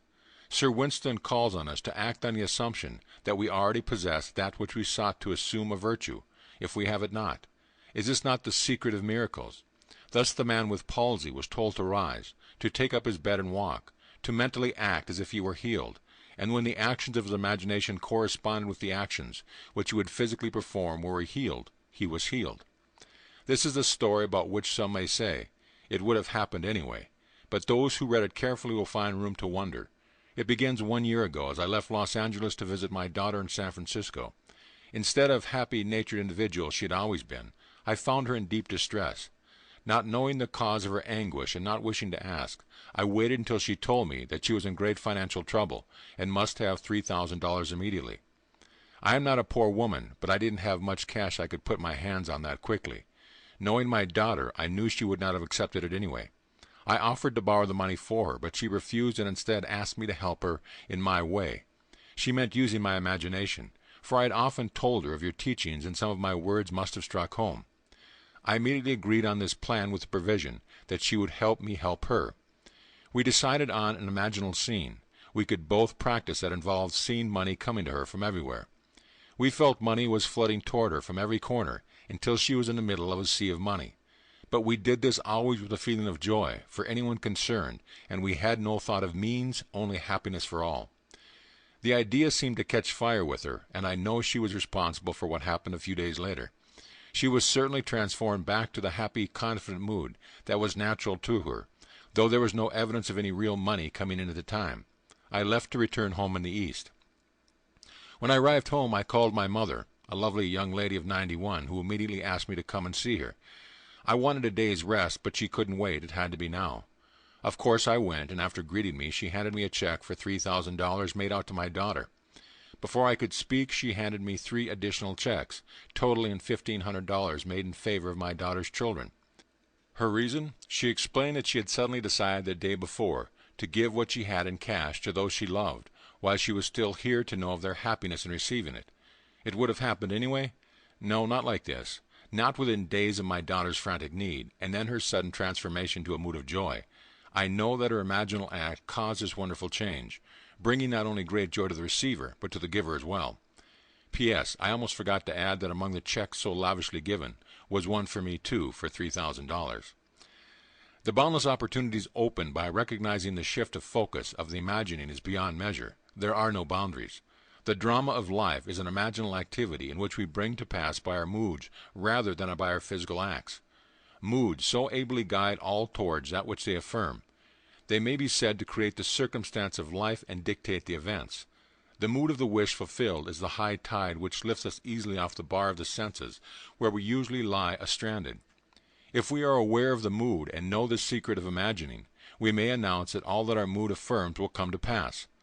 The following story is by a mother who succeeded in sustaining a seemingly playful mood with startling results. Surely you heard the old wives' tale about warts, that if a wart is bought, it will disappear. I known this story from childhood, but not until I heard your lectures did I realize the truth hidden in the old tale. My boy, a lad of 10, had many large, ugly warts on his legs, causing an irritation which had plagued him for years. I decided that my sudden insight could be used to his advantage. A boy has a lot of faith in his mother as a rule, so I asked him if he would like to be rid of the warts. He quickly said yes, but he did not want to go to the doctor. I asked him to play a little game with me, that I would pay him a sum of money for each wart. This suited him fine, he said. He didn't see how he could lose. We arrived at a fair price, he thought, and then said, "Now, I'm paying you good money for those warts. They are no longer belong to you. You never keep property belonging to someone else, so you can no longer keep those warts. They will disappear. It may take a day, 2 days, or a month, but remember that I have bought them and they belong to me." My son was delighted with our game, and the results sound like something read in an old musty book of magic. But believe me, within 10 days the warts began to fade, and at the end of 1 month every wart on his body had completely disappeared. There is a sequel to this story, for I have bought warts from many people. They too thought it great fun and accepted my 5, 10, or 15 cents a wart. In each case the wart disappeared. But really, only one person believes me when I tell him his imagination alone took away the warts. That one person is my young son. Man, imagining himself into a mood, takes on himself the result of the mood. If he does not imagine himself into the mood, he is ever free of the results. The great Irish mystic A.E. wrote in The Candle of Vision, "I become aware of a swift echo of response to my moods and circumstances, which had seemed hitherto immutable in its indifference. I could prophesy from the uprising of new moods in myself that I, without search, would soon meet people of a certain character, and so I met them. Each inanimate things were under the sway of these affinities, but man need not wait for the uprising of new moods in himself. He can create happy moods at will." End of chapter. Chapter 8. Through the Looking Glass. A man that looks on glass, or it may stay his eye, or if he pleaseth through it pass, and then the heaven spy. George Herbert. Objects to be perceived must first penetrate in some manner our brain, but we are not because of this interlocked with our environment. Although normal consciousness is focused on the senses, and is usually restricted to them, it is possible for man to pass through this sense fixation into any imaginal structure which he conceives and so fully occupies it that it is more alive and more responsive than that on which his senses stay his eye. If this were not true, man would be an automaton reflecting life, never affecting it. Man, who is all imagination, is not tenant to the brain but landlord. He need not rest content with the appearance of things. He can go beyond perceptual to conceptual awareness. This ability to pass through the mechanical reflective structure of the senses is the most important discovery man can make. It reveals man as a center of imagining, with powers of intervention which enable him to alter the course of observed events, moving from success to success through a series of mental transformation in himself. Attention, the spearhead of imagining, may be either attracted from without as his senses stay on his eyes, or directed from within, if he pleases, and through the senses pass into the wish fulfilled. To move from perceptual awareness of things as they seem to conceptual awareness, or things as they ought to be, we imagine as vivid and as lifelike a representation as possible of what we would see, hear, and do, where we physically present and physically experiencing things as they ought to be, and imaginatively participate in that scene. The following story tells of one who went through the glass and broke the chains that bound her. 2 years ago I was taken to a hospital with a serious blood clot condition, which apparently had affected the entire vascular system, causing hardening of arteries and arthritis. A nerve in my head was damaged and my thyroid enlarged. Doctors could not agree on the cause of this condition, and all their treatments were completely ineffective. I was forced to give up every enjoyable activity and remain in bed most of the time. My body from hip to toes felt as though it were encased and bound by tight wires, and I couldn't put my feet on the floor without wearing heavy hip-length elastic stockings. I knew something of your teaching and tried very hard to apply what I had heard, but as my condition grew worse and I could no longer attend any of your lectures, my despondency grew deeper. One day a friend sent me a postcard picturing the scene of a lovely beach by the ocean. The picture was so beautiful I looked and looked at it and began to remember past summer days at the seashore with my parents. For a moment the postcard picture seemed to become animated, and flooding memories of myself running free on the beach filled my mind. I felt the impact of my bare feet against the hard, wet sand. I felt the icy water running over my toes, and heard the crash of waves breaking on the shore. This imaginal activity was so satisfying to me, as I lay in bed, that I continued to imagine this wonderful scene, day after day for about 1 week. One morning I moved from my bed to the couch, and had started to sit up when I was seized with such an excruciating pain my entire body became paralyzed. I could neither sit up nor lie down. This terrible pain lasted for more than a full minute, but when it stopped I was free. It seemed as if all the wires binding my legs had been cut. One moment I was bound, the next moment I was free, not by degree, but instantly. We walk by faith, not by sight. 2 Corinthians 5:7. When we walk by sight, we know our way by the objects which our eyes see. When we walk by faith, we order our life by scenes and actions which only imagination sees. Man perceives by the eye of imagination or by sense, but two mental attitudes to perception are possible: the creative, imaginative effort, which meets with an imaginative response, or the unimaginative, staying on the eye which merely reflects. Man has within him the principle of life and the principle of death. One is the imaginative building its imaginal structures out of the generous dreams of fancy. The other is the imagination building its imaginal structures from images reflected by the chill wind of fact. One creates, the other perpetuates. Man must adopt either the way of faith or the way of sight. To the extent that man builds from dreams of fancy, he is alive, and therefore the development of the faculty to pass through the reflective glass of the senses is an increase of life. It follows that restricting the imagination by staying the eye on the reflective glass of the senses is a reduction of life. The specious surface of fact reflects rather than discloses, deflecting the eye of imagination from the truth that sets man free. The eye of imagination, if not deflected, looks on what ought to be there, not what is. However familiar the scene on which sight rests, the eye of imagination could gaze on when never before witnessed. It is this eye of imagination, and only this, that can free us from the sense fixation of outer things, which completely dominates our ordinary existence, and keeps us looking on the reflective glass of fact. It is possible to pass from thinking of to thinking from, but the crucial matter is thinking from, i.e. experiencing the state, for that experience means unification. Whereas in thinking of there is always subject and object, the thinking individual and the thinking thought of. Self-abandonment, that is the secret.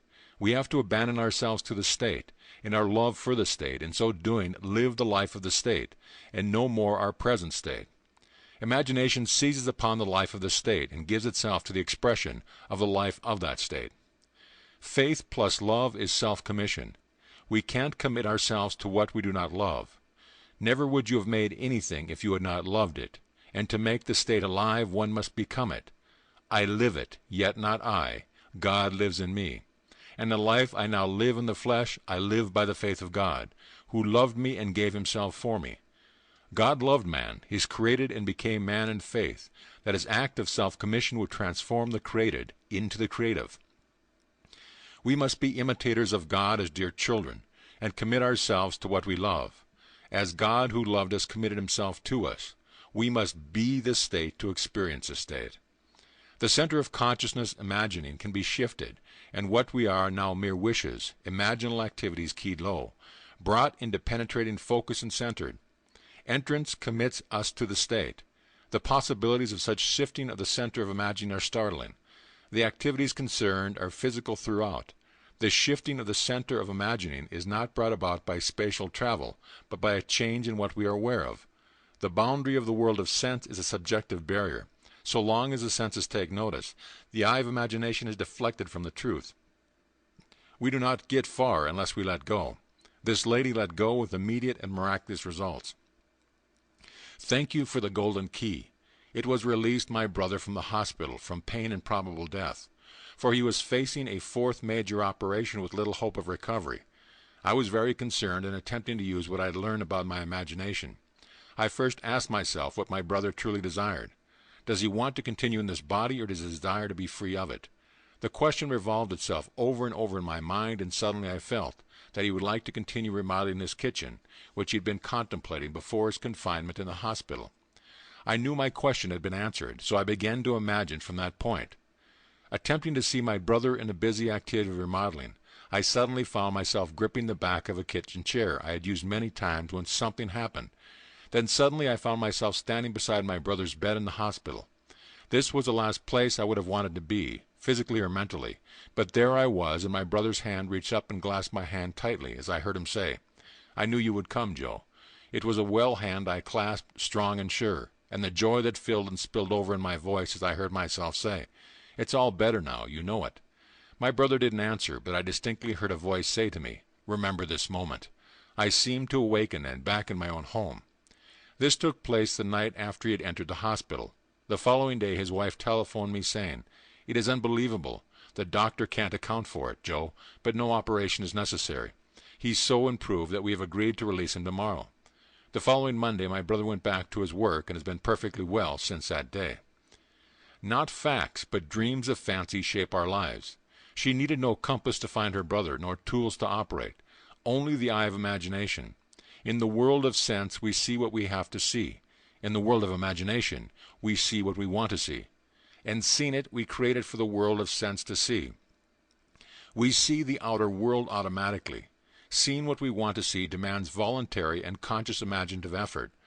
Our future is our own imaginal activity in its creative march. Common sense assures us that we are living in a solid and sensible world, but this so seemingly solid world is in reality imaginal through and through. The following story proves that it is possible for an individual to transform the center of imagining to some greater or lesser degree to a distant area, and not only do so without moving physically, but to be visible to others who are present at that point in space-time. And if this be a dream, then is all that we see or dream but a dream within a dream. Seated in my living room in San Francisco, I imagined I was in my daughter's living room in London, England. I surrounded myself so completely with that room, which I knew intimately, that I suddenly found myself actually standing in it. My daughter was standing by her fireplace, her face turned away from me. A moment later she turned and our eyes met. I saw such a startled, frightened expression on her face that I, too, became emotionally upset and immediately found myself back in my living room in San Francisco. 5 days later I received an airmail letter from my daughter, which had been written on the day of my experiment with imaginal travel. In her letter she told me she had seen me in her living room that day, just as real as I was actually standing there in the flesh. She confessed she had been very frightened, and that before she could speak I had vanished. The time of this visitation, as she gave it in her letter, was exactly the time I had begun the imaginative action, allowing, of course, for the difference in time between the 2 points. She explained that she told her husband of this amazing experience, and he insisted that she write to me immediately, as she stated. Your mother must have died or is dying, but I wasn't dead or dying, but very much alive and very excited by this marvelous experience. Nothing can act but where it is, with all my heart, only where is it? Thomas Carlyle. Man is all imagination, therefore a man must be where he is in imagination, for his imagination is himself. Imagination is active at and through any state that is aware of. If we take shifting of awareness seriously, there are possibilities beyond belief. The senses join man in forced and unholy wedlock to what, were her imaginatively awake, he would put asunder. We need not feed on sense data. Shift the focus of awareness and see what happens. However little we move mentally, we should perceive the world under a slightly changed aspect. Awareness is usually moved about in space by movement of a physical organism, but it need not be so restricted. It can be moved by a change in what we are aware of. Man is manifesting the power of imagination, whose limits he cannot define. To realize that the real self, imagination, is not something enclosed within the spatial boundary of the body is most important. The foregoing story proves that when we meet a person in the flesh, that his real self need not be present in space where his body is. It also shows that sense perception can be thrown into operation outside of the normal physical means, and that the sense data produced is of the same kind as those who occur in normal perception. The idea in the mother's mind which started the whole process going was the very definite idea of being in the place where her daughter lived. And if the mother really were in that place, and if the daughter were present, then she would have to be perceptible to her daughter. We can only hope to understand this experience in imaginal and not in mechanical or materialistic terms. The mother's imagined elsewhere as being here, London, was just as here to her daughter living there as San Francisco was here to the mother living there. It hardly ever crosses our mind that this world might be different in essence from what common sense tells us it is so obviously is. Blake writes, I question not my corporeal or vegetative eye any more than I would question a window concerning a sight. I look through it and not with it. This looking through the eye not only shifts consciousness to other parts of this world, but to other worlds as well. Astronomers must wish they knew more of this looking through the eye, this mental traveling that mystics practice so easily. I travel through a land of men and women too, and heard and saw such dreadful things as cold earth wanderers never knew. Mental traveling has been practiced by awakened men and women since the earliest days. Paul states, I know a man in Christ who 14 years ago was caught up to the third heaven. Whether in the body or out of the body, I not know. God knows. 2 Corinthians 12. Paul is telling us that he is the man and that he traveled by the power of imagination or Christ. In his next letter to the Corinthians he writes, Test yourselves. Do you not realize that Jesus Christ is in you? We need not be dead in order to enjoy spiritual privileges. Man is all imagination and God is man. Test yourself as his mother did. Sir Arthur Eddington said that all we have the right to say of the external world is that it is a shared experience. Things are more or less real according to the extent to which they are capable of being shared with others, or with ourselves at another time, but there is no hard and fast line. Accepting Eddington's definition of reality as shared experience, the above story is as real as the earth or the color for it was shared by both mother and daughter. The range of imagining is such that I must confess that I do not know what limits, if any, there is to the ability to create reality. All these stories show us one thing, that an imaginal activity implying the wish fulfilled must start in the imagination apart from the evidence of the senses in that journey that leads to the realization of desire. End of chapter. Chapter 9. Enter into. If the spectator would enter into these images in his imagination, approaching him on the firing chariot of his contemplative thought, if he could, make a friend and companion of one of those images of wonder which always entreats him to leave mortal things, as he must know, then would he arise from his grave, then would he meet the Lord in the air, and then he would be happy. Blake. Imagination, it seems, will do nothing that we wish until we enter into the image of the wish fulfilled. Does not this entering into the image of the wish fulfilled resemble Blake's void outside of existence, which, if entered into, englobes itself and becomes a womb? Is this not the true interpretation of the mythical story of Adam and Eve? Man in his emanation. Are not man's dreams of fancy his emanation, his Eve in whom he plants himself in all her nerves, just as husbandman his mold, and she becomes his dwelling place, and garden fruitful 70-fold? The secret of creation is the secret of imagining, first desiring and then assuming the feeling of the wish fulfilled, until the dream of fancy, the void outside existence, is entered and englobes itself and becomes a womb, a dwelling place and garden fruitful 70-fold. Note well that Blake urges us to enter into these images. This entering into the image makes it englobe itself and become a womb. Man, by entering a state, impregnates it and causes it to create what the union implies. Blake tells us that these images are shadowy to those who dwell not in them, mere possibilities, but to those who enter in them they seem the only substance. On the way to the West Coast I stopped in Chicago to spend the day with friends. My host was recovering from a severe illness, and his doctor advised him to move to a one-story house. Acting upon the doctor's advice, he had purchased a one-story home suited to his needs. But he was now confronted with the fact that there seemed to be no buyer for his large three-story home.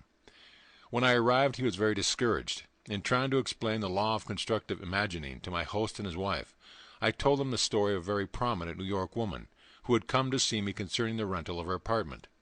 She maintained a lovely city apartment and a country home, but it was absolutely essential that she rent her apartment if she and her family were to spend the summer at their country home.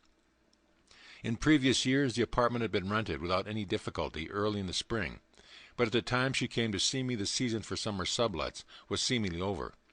Although the apartment had been in the hands of a good real estate agent, no one had seemed interested in renting it. I told her what to do in her imagination. She did it. In less than 24 hours her apartment was rented.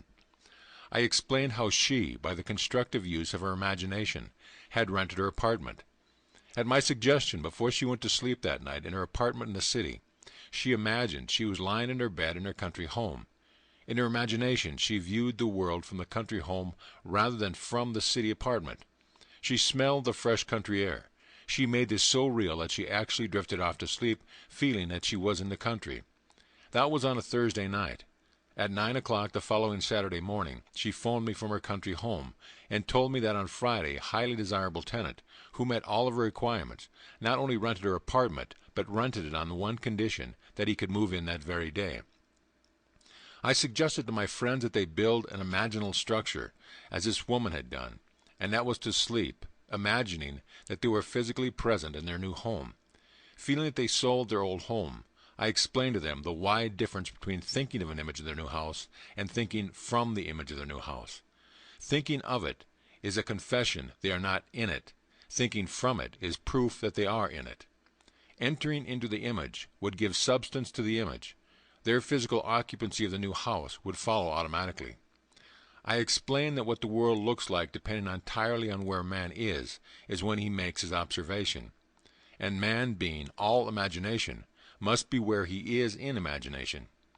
This concept of causation disturbed them, for it smacked of magic or superstition, but they promised they would try it. I left that night for California, and the following evening the conductor on the train in which I was traveling handed me a telegram. It read, "House sold, midnight last."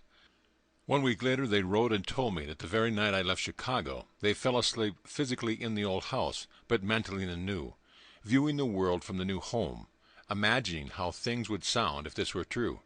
They were awakened that very night from their sleep to be told the house was sold. Not until the image is entered, until Eve is known, does the event burst upon the world. The wish fulfilled must be conceived in the imagination of man before the event can evolve out of what Blake calls the void. The next story proves that by shifting the focus of her imagining, Mrs. A.F. entered physically into where she had persisted in being imaginatively. Soon after our marriage, my husband and I decided that our greatest joint desire was a year in Europe. This objective may seem reasonable to a lot of people, but to us, tied to a narrow sphere of limited finances, it seemed not only unreasonable, but completely ridiculous. Europe might as well have been another planet. But I had heard your teaching, so I persisted in falling asleep in England. Why England necessarily I cannot tell, except that I had seen a current motion picture featuring the area around Buckingham Palace, and had promptly fallen in love with the scene. All I did in my imagination was to stand quietly outside the great iron gates and feel the cold metal bars grip tightly in my hands as I viewed the palace. For many, many nights I felt an intense joy at being there, and fell asleep in this happy state. Soon after, my husband met a stranger at a party, who within 1 month was instrumental in securing a teaching fellowship for him at a great university. Imagine my excitement when I heard the university was in England, tied to a narrow sphere.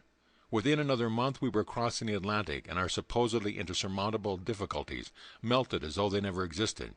We had our year in Europe, one of the happiest years of my life. M.F. What the world looks like depends entirely on where man is when he makes his observations, and man, being all imagination, must be where he is in imagination. The stone which the builders rejected has become the chief cornerstone. That stone is imagining. I acquaint you with this secret, and leave you to act or react. This is the famous stone, that turneth all to gold, for that which God doth touch and own, cannot for less be told. George Herbert. My home is old, but it is mine. I wanted the exterior painted and the interior redecorated, yet I had no money to accomplish either objective. You told us to live as though our desire is already a reality, and this I began to do. Imagining my old house with a brand new coat of paint, new furnishing, new decoration, and all the trimmings. I walked in my imagination, through the newly decorated rooms. I walked around the outside admiring the fresh paint, and at the end of my imaginal act, I handed the contractor a check for payment in full.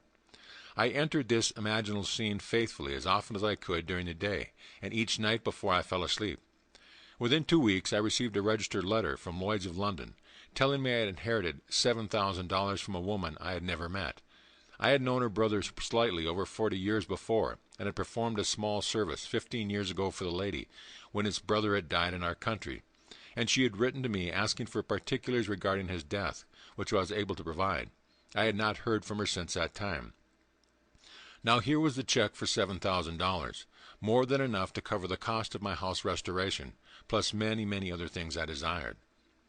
He who does not imagine in stronger and better lineaments, and in stronger and better light than his perishing and mortal eye can see, does not imagine at all. Unless the individual imagines himself someone else, or somewhere else, the present conditions and circumstances of his life will continue in being and his problems recur.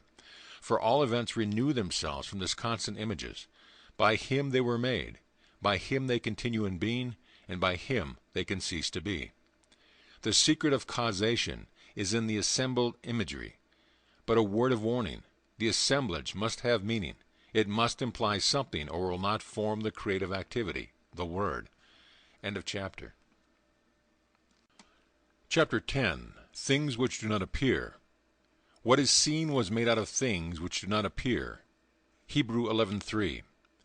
Human history, with its forms of governments, its revolutions, its wars, and in fact the rise and fall of nations, could be written in terms of the rise and fall of ideas implanted in the minds of men.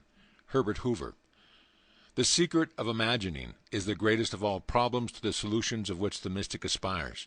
Supreme power, supreme wisdom, supreme delight, he in the far-off solution of this mastery.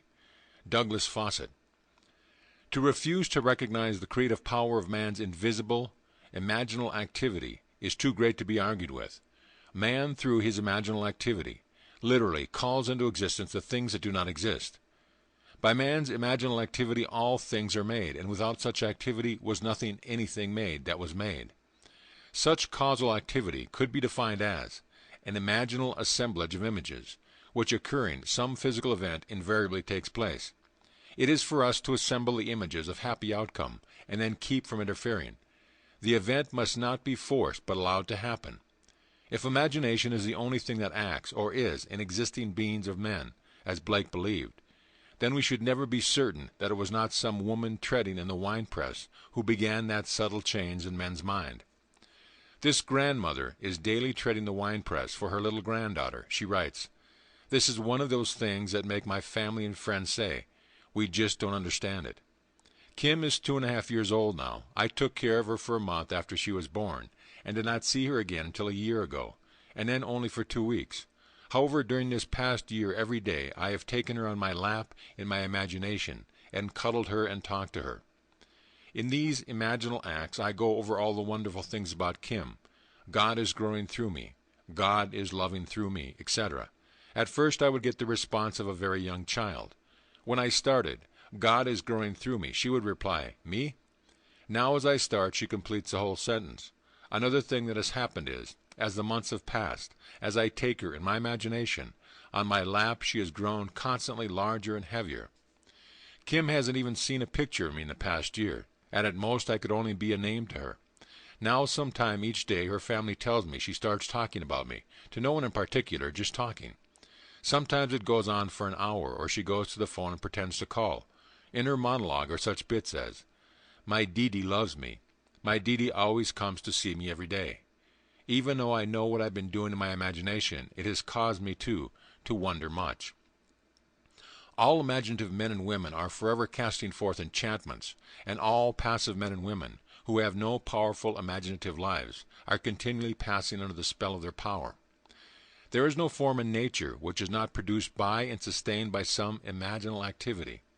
Therefore any change in the imaginal activity must result in a corresponding change in form. To imagine a substitute image for unwanted or defective content is to create it. If only we persist in our idea, imaginal activity, and do not let lesser satisfaction suffice, ours shall be the victory. When I read in Seed Time and Harvest the story of the schoolteacher who, through her imagination, in daily revision, transformed a delinquent pupil into a lovely girl, I decided to do something about a young boy in my husband's school. To tell all the problems involved would take pages, for my husband has never had such a difficult child, nor such a trying parent situation. The lad was too young to be expelled, yet the teacher refused to have him in their classes. To make matters worse, the mother and grandmother literally camped on the school grounds, making trouble for everyone. I wanted to help the boy, but alas, wanted to help my husband. So nightly I constructed 2 scenes in my imagination. 1, I saw a perfectly normal, happy child. 2, I heard my husband say, "I can't believe it, dear, but you know R. is acting like a normal boy now, and it is heaven not having those 2 women around." After 2 months of persisting in my imaginal play, night after night, my husband came home and said, "It's like heaven around school." Not exactly the same words, but close enough for me. The grandmother had become involved in something that took her out of town, and the mother had to accompany her. At the same time, a new teacher had welcomed the challenge of R., and he was progressing wonderfully well into all I imagined for him. It is useless to hold standards that we do not apply. Unlike Portia, who said, "I can easier teach 20 what good to be done, than be one of the 20 to follow my own teaching." G.B. allowed her own teaching. It is fatally easy to make the acceptance of the imaginal faith a substitute for living by it. "He has sent me to bind up the broken-hearted, to proclaim liberty to the captives, and the opening of the prison to those who are bound." Isaiah 61:1. End of chapter. Chapter 11. The Potter. "Arise and go down to the potter's house, and there I will let you hear my words. So I went down to the potter's house, and there he was working at his wheel. And the vessel he was making of clay was spoiled in the potter's hand, and he reworked it into another vessel, as it seemed good to the potter to do." Jeremiah 18:2-4. The word translated potter means imagination. Out of the material others would have thrown away as useless, an awakened imagination refashions it as it ought to be. "O Lord, thou art our Father, we are the clay, and thou art our potter. We are all the work of thy hand." Isaiah 64:8. This conception of creation as a work of imagination, and the Lord our Father as our imagination, will take us further into the mystery of creation than any other guide. The only reason people do not believe in this identity of God and human imagination is that they are unwilling to assume the responsibility for their frightful misuse of imagination. Divine imagination has descended to the level of human imagination, that human imagination may ascend to divine imagination. The 8th Psalm says that man was made a little lower than God, not a little lower than the angels, as the King James Version mistakenly translates it. Angels are the emotional dispositions of man and are therefore his servant and not his superior, as the author of Hebrew tells us, Hebrew 1:14. Imagination is the real man and is one with God. Imagination creates, conserves, and transforms. Imagination is radically creative when all imaginative activity based on memory disappears. Imagination is conservative when its imaginal activity is fed with images supplied mainly by memory. Imagination is transformative when it varies a theme already in being, when it mentally alters a fact of life, when it leaves the fact out of the remembered experience, or puts something in its place if it upsets the harmony it desires. Through the use of her imagination, this talented young artist has made her dream a reality. Ever since I entered into the art field, I have enjoyed doing sketches and paintings for children's rooms. However, I have been discouraged by advisors and friends who were far more experienced in the field than I. They liked my work, admired my talent, but said I would not get recognition nor pay for this type of work. Somehow, I always felt I would, but how?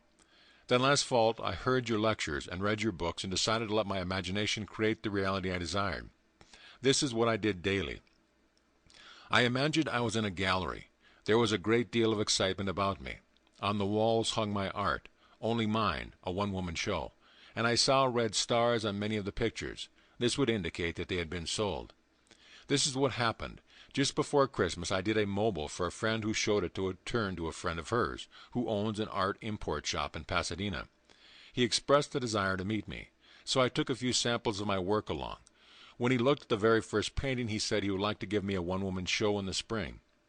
The night of the opening, April 17th, an interior decorator came and liked and commissioned me to do collage for a little boy's room, which will appear in the September issue of Good Housekeeping for the 1961 House of the Year. Later during the showing, another decorator came and admired my work so much, he asked me if he might arrange for me to meet the right interior decorators and the right owners of galleries who would buy and display my work properly. Incidentally, the show was a financial success for the owner of the gallery as well as for me. The interesting thing about this is that seemingly these 3 men came to me out of the blue. Certainly I made no effort during the time of my imagining to contact anyone, but now I am getting recognition and have a market for my work. And now I know without a shadow of a doubt that there is a no when you seriously apply this principle, that imagining creates reality. She tested the potter and proved his creativity and performance. Only the indolent mind would fail to rise to this challenge. Paul states, "The Spirit of God dwells in you." Now examine yourselves to see whether you are holding to your faith. Test yourself. Do you not realize that Jesus Christ is in you? Unless indeed you fail to meet the test, I hope you will find out that we have not failed. If all things were made through him, and without him was not anything made that was made, it should not be difficult for man to test himself to find out who this Creator in himself is. The test will prove to man that his imagination is the one who gives life to the dead and calls into existence the things that do not exist. Romans 4:17. The potter's presence in us is inferred from what he does there. We cannot see him there as one, not ourselves. The nature of the potter, Jesus Christ, is to create, and there is no creation without him. Every recorded story in this book is just such a test as Paul asked the Corinthians to make. God really and truly exists in man, in every human being. God wholly becomes us. He is not our virtue, but our real selves, our imagination. The following illustrations from the mineral world may help us to see how supreme imagining and human imagining could be one and the same power, and yet be vastly different in their creativity. Diamond is the world's hardest mineral. Graphite, used in lead pencils, is one of the softest. Yet both minerals are pure carbon. The vast difference in the properties of these 2 forms of carbon is believed to be caused by the different arrangements of the carbon atoms. But whether the difference is produced by a different arrangement of the carbon atoms or not, all agree that diamond and graphite are one substance, pure carbon. The purpose of life is the creative realization of desire. Man lacking desire could not exist efficiently in a world of continuous problems requiring continuing solutions. A desire is an awareness of something we lack or need to make life more enjoyable. Desires always have some personal gain in view. The greater the anticipated gain, the more intense the desire. There is no really unselfish desire. Even when our desire is for another, we are still seeking to gratify desire. To attain our desire, we should imagine scenes implying their fulfillment, and enact the scene in our imagination, if only momentarily, with a joy sufficiently felt within its limits to make it natural. It is like a child dressing up and playing queen. We must imagine we are what we would like to be. We must play it in imagination first, not as a spectator, as an actor. This lady imaginatively played queen by being where she wanted to be in her imagination. She was the true actor in this theater. My desire was to attend a matinee performance of a famous pantomime currently playing in one of the largest theaters in our city. Because of the intimate nature of this art, I wanted to sit in the orchestra, but I didn't even have the price of a balcony seat. The night I determined to have this pleasure for myself, in my imagination, I fell asleep watching the wondrous performer. In my imaginal act, I sat at an orchestra-centered seat, heard the applause as the curtain rose, and the artist came on stage, and I actually felt the intense excitement of this experience. The next day, the day of the matinee performance, my financial condition had not changed. I had exactly $1.37 in my purse. I knew I must use the dollar to buy gas for my car, which would leave me with 37 cents. But I also knew I had faithfully slept in the feeling of being at the performance, so I dressed myself for the theater. While changing articles from one purse to another, I found a dollar bill and 45 cents in change hidden in the pocket of my seldom-used opera purse. I grinned to myself, realizing that gasoline money had been given to me. So would the balance of my theater ticket be given to me? Gaily I finished dressing and left for the theater. Standing before the ticket window, my confidence dwindled as I gazed at the prices and saw $3.75 for orchestra seats. With a feeling of dismay, I turned away quickly and walked across the street to a cafe for a cup of tea. I had spent 16 cents on my tea before I remembered seeing the price of balcony seats on the ticket window list. Hurriedly, I counted my change and found I had $1.66 left. Running back to the theater, I bought the cheapest seat available, which cost $1.55. With 1 dime left in my purse, I went through the entrance, and the usher tore my ticket in half, saying, "Upstairs left, please." The performance was about to begin, but ignoring the usher's instructions, I walked into the main floor's ladies' restroom, still determined to sit in the orchestra section. I sat down, closed my eyes, and kept my inward sight riveted on the stage from the direction of the orchestra. At that moment a group of women walked into the restroom, all talking at once, but I heard only one conversation, as a woman speaking to her companion said, "But I waited and waited until the last moment. Then she called and said she couldn't make it. I would have given her ticket away, but it's too late now." Not realizing it, I handed the usher both tickets, and he tore them in half before I could stop. I almost laughed aloud. Getting up, I walked over to this lady and asked if I might use the extra ticket she had, instead of the balcony seat I had bought. She was charming and kindly invited me to join her party. The ticket she handed me was for an orchestra section, center seat, 6th row from the stage. I sat in the seat only moments before the curtain rose on a performance I had witnessed the night before from that seat, in my imagination. We must actually be in imagination. It is one thing to think of the end, and another thing to think from the end. To think from the end, to enact the end, is to create reality. The inner actions must correspond to the actions we would physically perform after these things should be. To live wisely, we must be aware of an imaginal activity, and see to it that it is faithfully shaping the end we desire. The world is clay. Our imagination is the potter. We should always imagine ends that are of value or promise well. He who desires, but acts not, breeds pestilence. What's done flows from what's imagined. Outward forms reveal the imagings of man. Man is the shuttle, to whose winding quest and passage through these looms God ordered motion, but ordained no rest. I run a small business, solely owned, and a few years ago it seemed that my venture would end in failure. For some months, sales had fallen steadily, and I found myself in a financial jam, along with thousands of other small businessmen, as this period spanned one of our country's minor recessions. I was badly in debt and needed at least $3,000 almost immediately. My auditors advised me to close my door and try to salvage what I could. Instead, I turned to my imagination. I knew your teaching, but had never actually attempted to solve any problem in this manner. I was frankly skeptical of the entire idea that imagination can create reality, but I was also desperate, and desperation forced me to test your teaching. I imagined my office receiving $4,000 unexpectedly in remittances due. This money would have to come from new orders, as my accountant's receivable were practically non-existent. But this seemed far-fetched, as I hadn't received this much in sales during the last 4 months or more. Nevertheless, I kept my imaginal picture of receiving this amount of money steadily before me for 3 days. Early the fourth morning, a customer I had not heard from in months called me on the telephone, asking me to come and see him personally. I was to bring a quotation previously given him for machinery needed by his factory. The quotation was months old, but I dug it out of my files and lost no time in arriving at his office that day. I wrote out the order which he signed, but I saw no immediate help for me in the transaction, as the equipment he wanted would take from 4 to 6 months for factory delivery, and of course my customer did not have to pay for it until delivered. I thanked him for the order and rose to leave. He stopped me at the door and handed me a check for a little over $4,000, saying, "I want to pay for the merchandise now in advance, for tax purposes, you know. You don't mind?"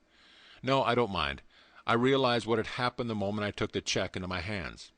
Within 3 days, my imaginal act had done for me what I had been able to do in months of desperate financial shuffling. I now know that imagination could have brought $40,000 into my business just as easily as $4,000. Our Lord, thou art our Father. We are the clay, and thou art our potter. We are all the work of thy hand. End of chapter. Chapter 12. Attitudes. Mental things are alone real. What is called corporeal, nobody knows of its dwelling place. It is in fallacy, and its existence an imposture. Where is the existence out of mind or thought? Where is it but in the mind of a fool? Blake. Memory, though faulty, is adequate to call for sameness.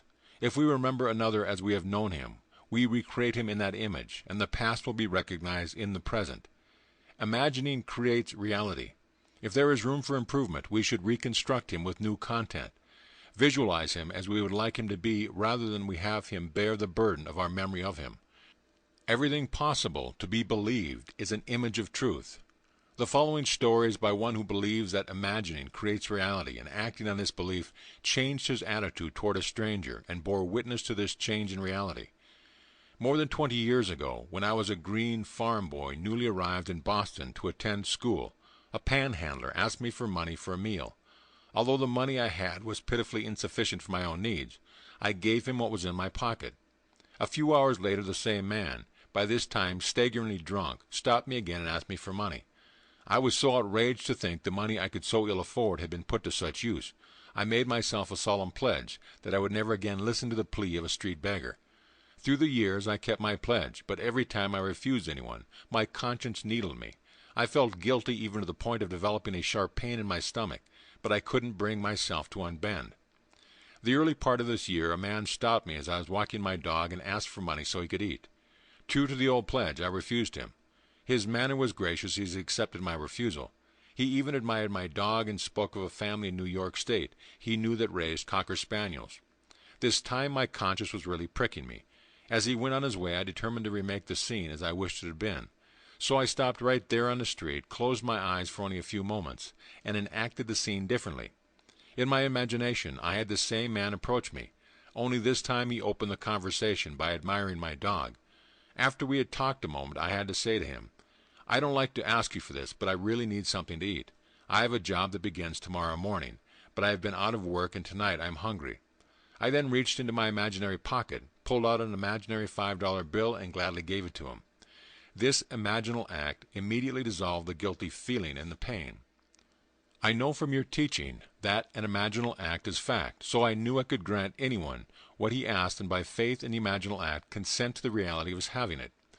4 months later, as I was again walking my dog, the same man approached me and opened the conversation by admiring my dog. "Here's a beautiful dog," he said. "Young man, I don't suppose you remember me, but a while back I asked you for some money and you very kindly said no. I say kindly, because if you had given it to me, I would still be asking for money. Instead, I got a job that very next morning, and now I am on my feet and have some self-respect again. I knew this job was a fact when I imagined it that night 4 months before, but I won't deny there was an immense satisfaction in having him appear in the flesh to confirm it. I have no silver and gold, but I give you what I have. Acts 3:6. None is to be discarded, all must be saved, and our imagination reshaping memory is the process whereby this salvation is brought to pass. To condemn the man for having lost his way is to punish the already punished. Oh, whom should I pity, if I pity not the sinner who has gone astray? Not what the man was, but what he may become should be our imaginal activity.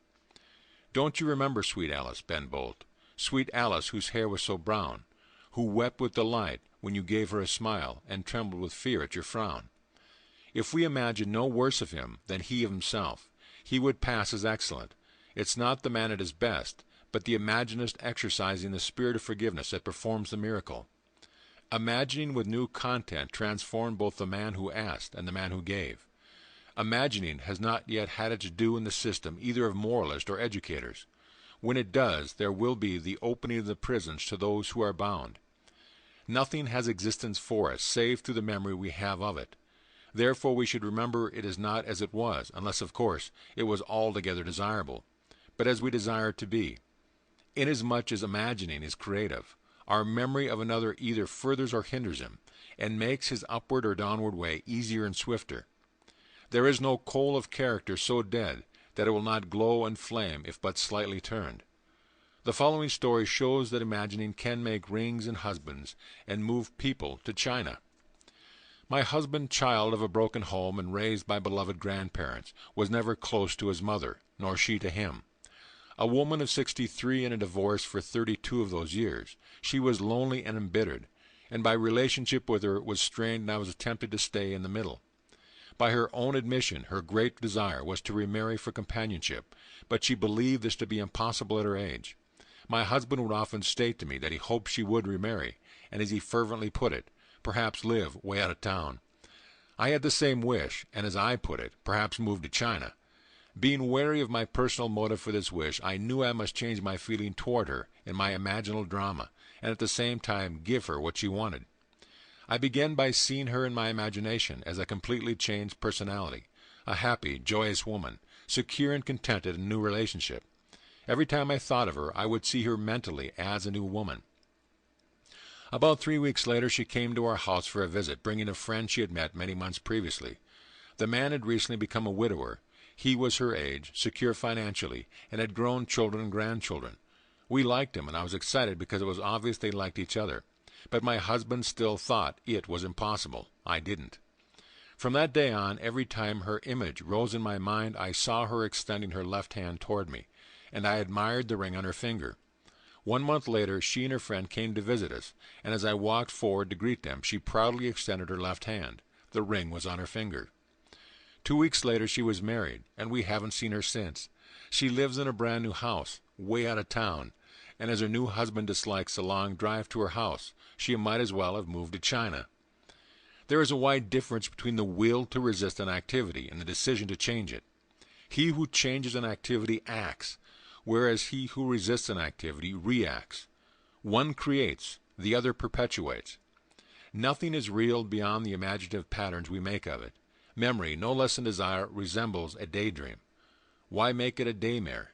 Man can forgive only if he treats memory as a daydream and shapes it into his heart's desire. R.K. learned that we may rob others of their abilities by our attitudes towards them. He changed his attitude and thereby changed a fact. I am not a moneylender, nor I am in the investment business as such, but a friend and business acquaintance came to me for a substantial loan in order to expand his plant. Because of personal friendship, I granted the loan with reasonable interest rates and gave my friend the right of renewal at the end of 1 year. When the first-year term expired, he was behind in his interest payments and requested a 30-day extension of the note. I granted this request, but at the end of 30 days he was still unable to meet the note and asked for an additional extension. As I previously stated, I am not in the business of lending money. Within 20 days I needed full payment of the loan to meet debts of my own. But I consented again to extend the note, although my own credit was now in serious jeopardy.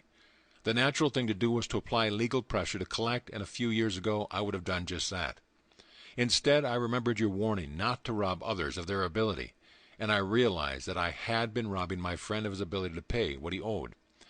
For 3 nights I constructed a scene in my imagination in which I heard my friend tell me that unexpected orders had flooded his desk so rapidly he was now able to pay the loan in full. The 4th day I received a telephone call from him. He told me that by what he called a miracle he had received so many orders, and big ones too, he was now able to pay back my loan, including all interest due, and in fact had just mailed a check to me for the entire amount.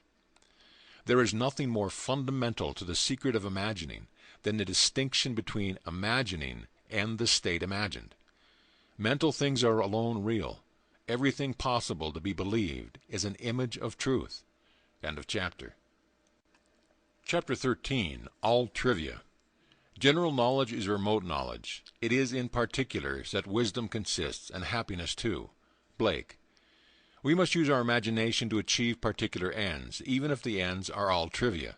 Because men do not clearly define and imagine particular ends, the results are uncertain, while they might be perfectly certain. To imagine particular ends is to discriminate clearly. How do we distinguish the oak from the beech, the horse from the ox, but by the bounding outline? Definition asserts the reality of the particular thing against the formless generalizations which flood the mind. Life on earth is a kindergarten for image-making. The bigness or littleness of the object to be created is not in itself important.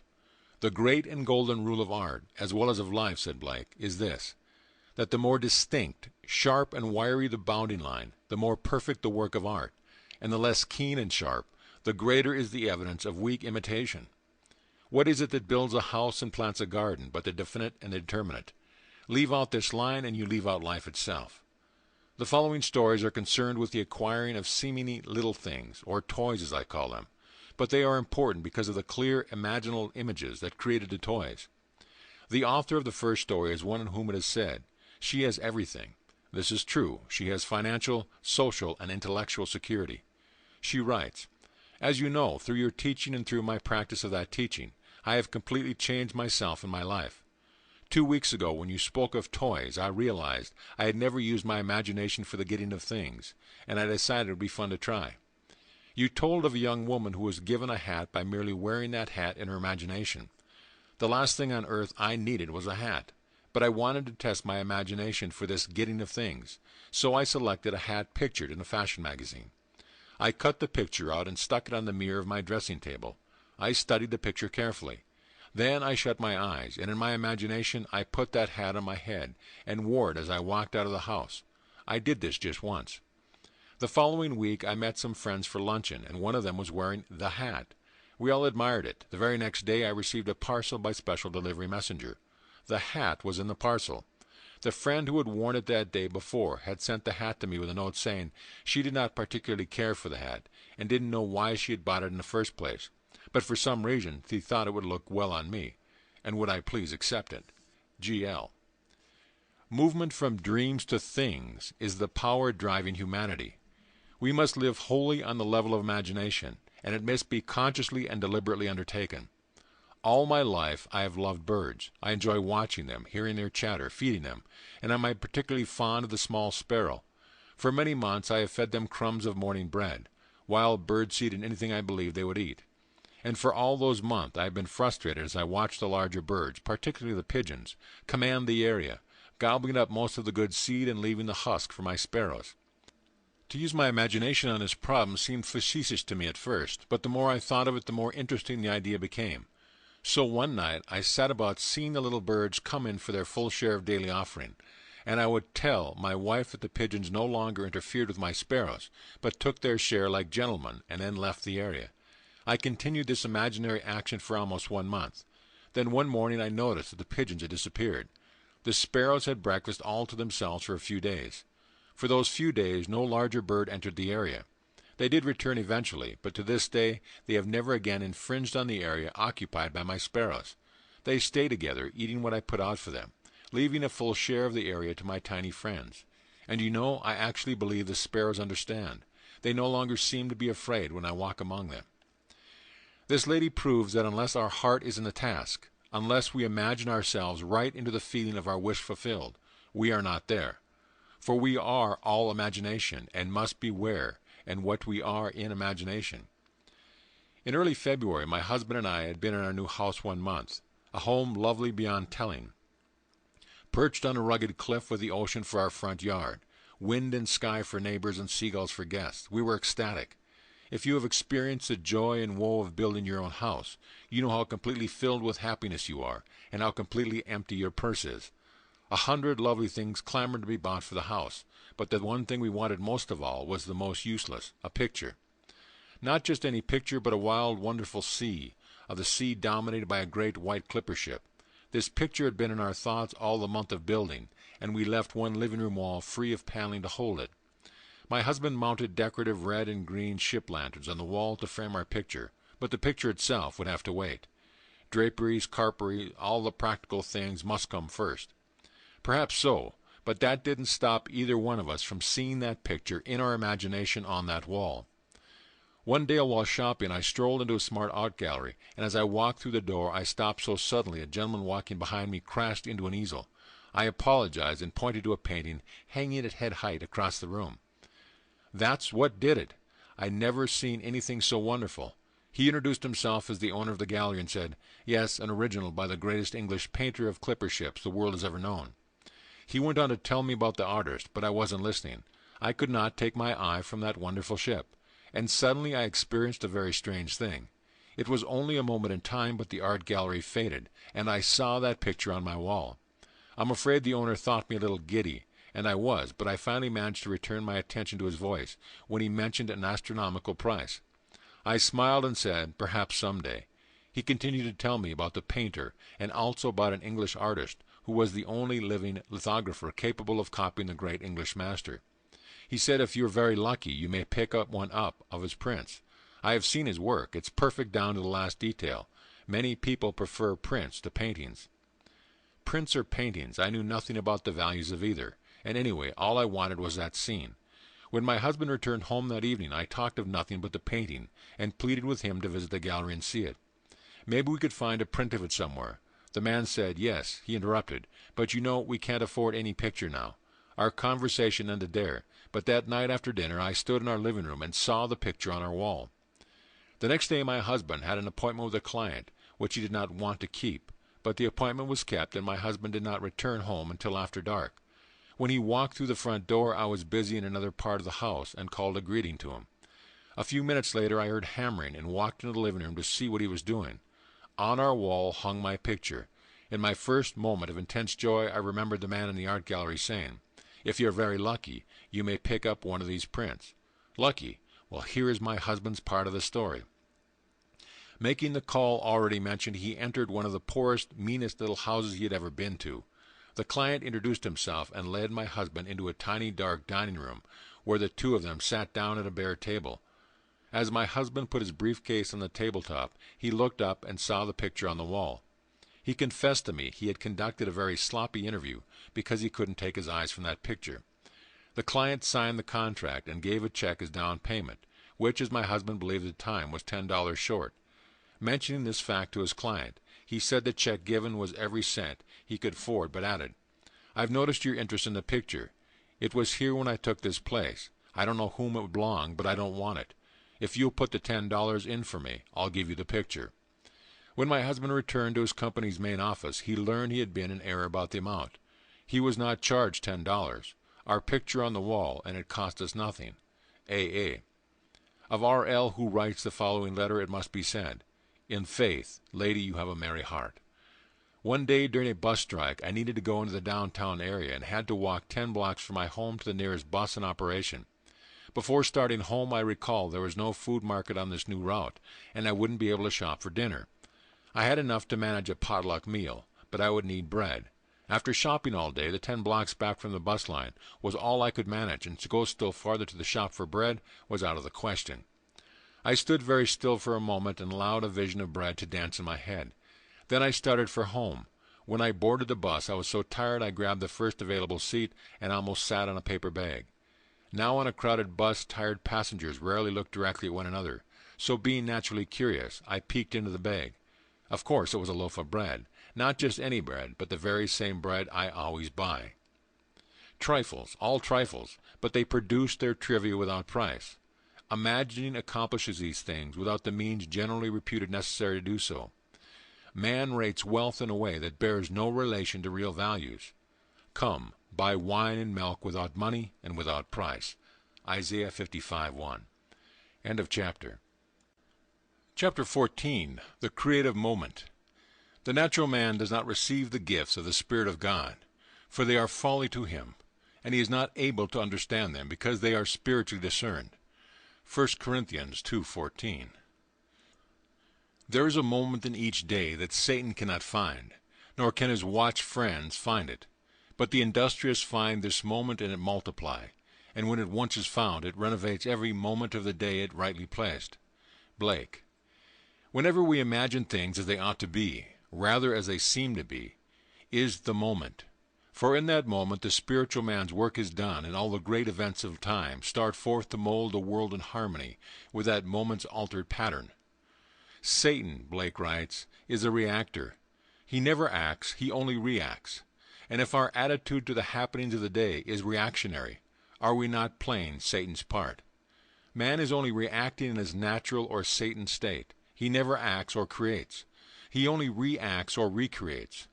One real creative moment, one real feeling of the wish fulfilled, is worth more than the whole natural life of reaction. In such a moment, God's work is done. Once more we may say with Blake, God only acts and is, in existing beings or men. This is an imaginal past and an imaginal future. If by reacting the past is recreated into the present, so by acting out our dreams of fancy can the future be brought into the present. I feel now the future in the instant. The spiritual man acts. For him anything that he wants to do, he can do, and do at once in his imagination, and his motto is always, the moment is now. Behold, now is the acceptable time. Behold, now is the day of salvation. 2 Corinthians 6:2. Nothing stands between man and the fulfillment of his dream but facts, and facts are the creation of imagining. If man changes his imagining, he will change the facts. This story tells of a young woman who found the moment, and by acting out of her dream of fancy, brought the future into the instant, not realizing what she had done until the final scene. The incident related below must appear to be coincidence to those never exposed to your teaching, but I know I observed an imaginative act take solid form in perhaps 4 minutes. I believe you will be interested in reading this account, written down exactly as it happened, a few minutes after the actual occurrence, yesterday morning. I was driving my car east on Sunset Boulevard in the center lane of traffic, braking slowly to stop for a red signal at a 3-way intersection, when my attention was caught by the sight of an elderly lady, dressed all in gray, running across the street in front of my car. Her arm was raised, signaling to the driver of the bus, which was beginning to pull away from the curb. She was obviously attempting to cross in front of the bus to delay it. The driver slowed his vehicle, and I thought would allow her to enter. Instead, as she jumped on the curb, the bus pulled away, leaving her standing just in the act of lowering her arm. She turned and walked swiftly toward a nearby phone booth. As my signal changed to green and I put my car in motion, I wished I had been behind the bus and had been able to offer her a ride. Her extreme agitation was obvious even from the distance I was away from her. My wish instantly fulfilled itself in a mental drama, and as I drove away, the fancy played itself out in the following scene. I opened the car door, and a lady dressed in gray stepped in, smilingly relieved and thanking me profusely. She was out of breath from running and said, "I only have a few blocks to go. I'm meeting friends, and I was so afraid they would leave me when I missed my bus." I left my imaginary lady out a few blocks farther on, and she was delighted to observe her friends still waiting for her. She thanked me again and walked away. The entire mental scene was spanned in the time it takes to drive 1 block at a normal rate of speed. The fancy satisfied my feeling regarding the real incident, and I immediately forgot it. 4 blocks further, I was still in the center lane and again had to stop for a red light. My attention at this time was turned inward on something I had now forgotten, when suddenly someone tapped on the closed window of my car, and I looked up to see a lovely-appearing elderly lady with gray hair, dressed all in gray. Smiling, she asked if she might ride a few blocks with me, as she just missed her bus. She was out of breath, as though from running, and I was so stunned by her sudden appearance in the middle of a busy street at my window that for a moment I could only react physically, and without answering leaned over and opened my car door. She got in and said, "It's so annoying to rush so and then miss a bus. I wouldn't have imposed on you like this, but I am supposed to meet some friends a few blocks down the street, and if I had to walk now I would miss them." 6 blocks further on she exclaimed, "Oh good, they're still waiting for her." I let her out, and she thanked me again and walked away. I'm afraid I drove to my own destination by automatic reflex, for I had fully recognized that I had just observed a waking dream take form in physical action. I recognized what was happening while it was happening. As soon as I could, I wrote down each part of the incident, and found a startling consistency between the waking dream and the subsequent reality. Both women were elderly, gracious in manner, dressed all in gray, and out of breath from hurrying to catch a bus and missing it. Both wished to meet friends, who for some reason could not wait for them much longer, and both left my car within a space of a few blocks, after successfully completing their contact with their friends. I am amazed, confounded, and elated. If there is no such thing as coincidence or accident, then I witnessed imagination becoming reality almost instantaneously. J.R.B. There is a moment in each day that Satan cannot find, nor can his watch friends find it. But the industrious find this moment, and it multiply. And when it once is found, it renovates every moment of the day if rightfully placed. From the first time I read Your Search, I have longed to experience a vision. Since you told us of the promise, this desire has been intensified. I want to tell you of my vision, which was a glorious answer to my prayer, but I am sure I would not have had this experience were it not for something that occurred 2 weeks ago. It was necessary for me to park my car some distance from the university building, where I was scheduled to conduct my class. As I left my car, I was conscious of the stillness about me. The street was completely deserted, no one in sight. Suddenly I heard a most frightful, cursing voice. I looked toward the sound and saw a man brandishing a cane, yelling between vile words, "I'll kill you, I'll kill you." I continued on as he approached me, for at the moment I thought, now I can test what I profess to believe in. If I do believe we are one, the Father, this derelict, and I, no harm can come to me. At that moment I had no fear. Instead of seeing a man coming toward me, I felt a light. He stopped yelling, dropped his cane, and walked quietly as we passed with less than a foot between us. Having tested my faith at that moment, everything about me had seemed more alive than before. Flowers brighter and trees greener.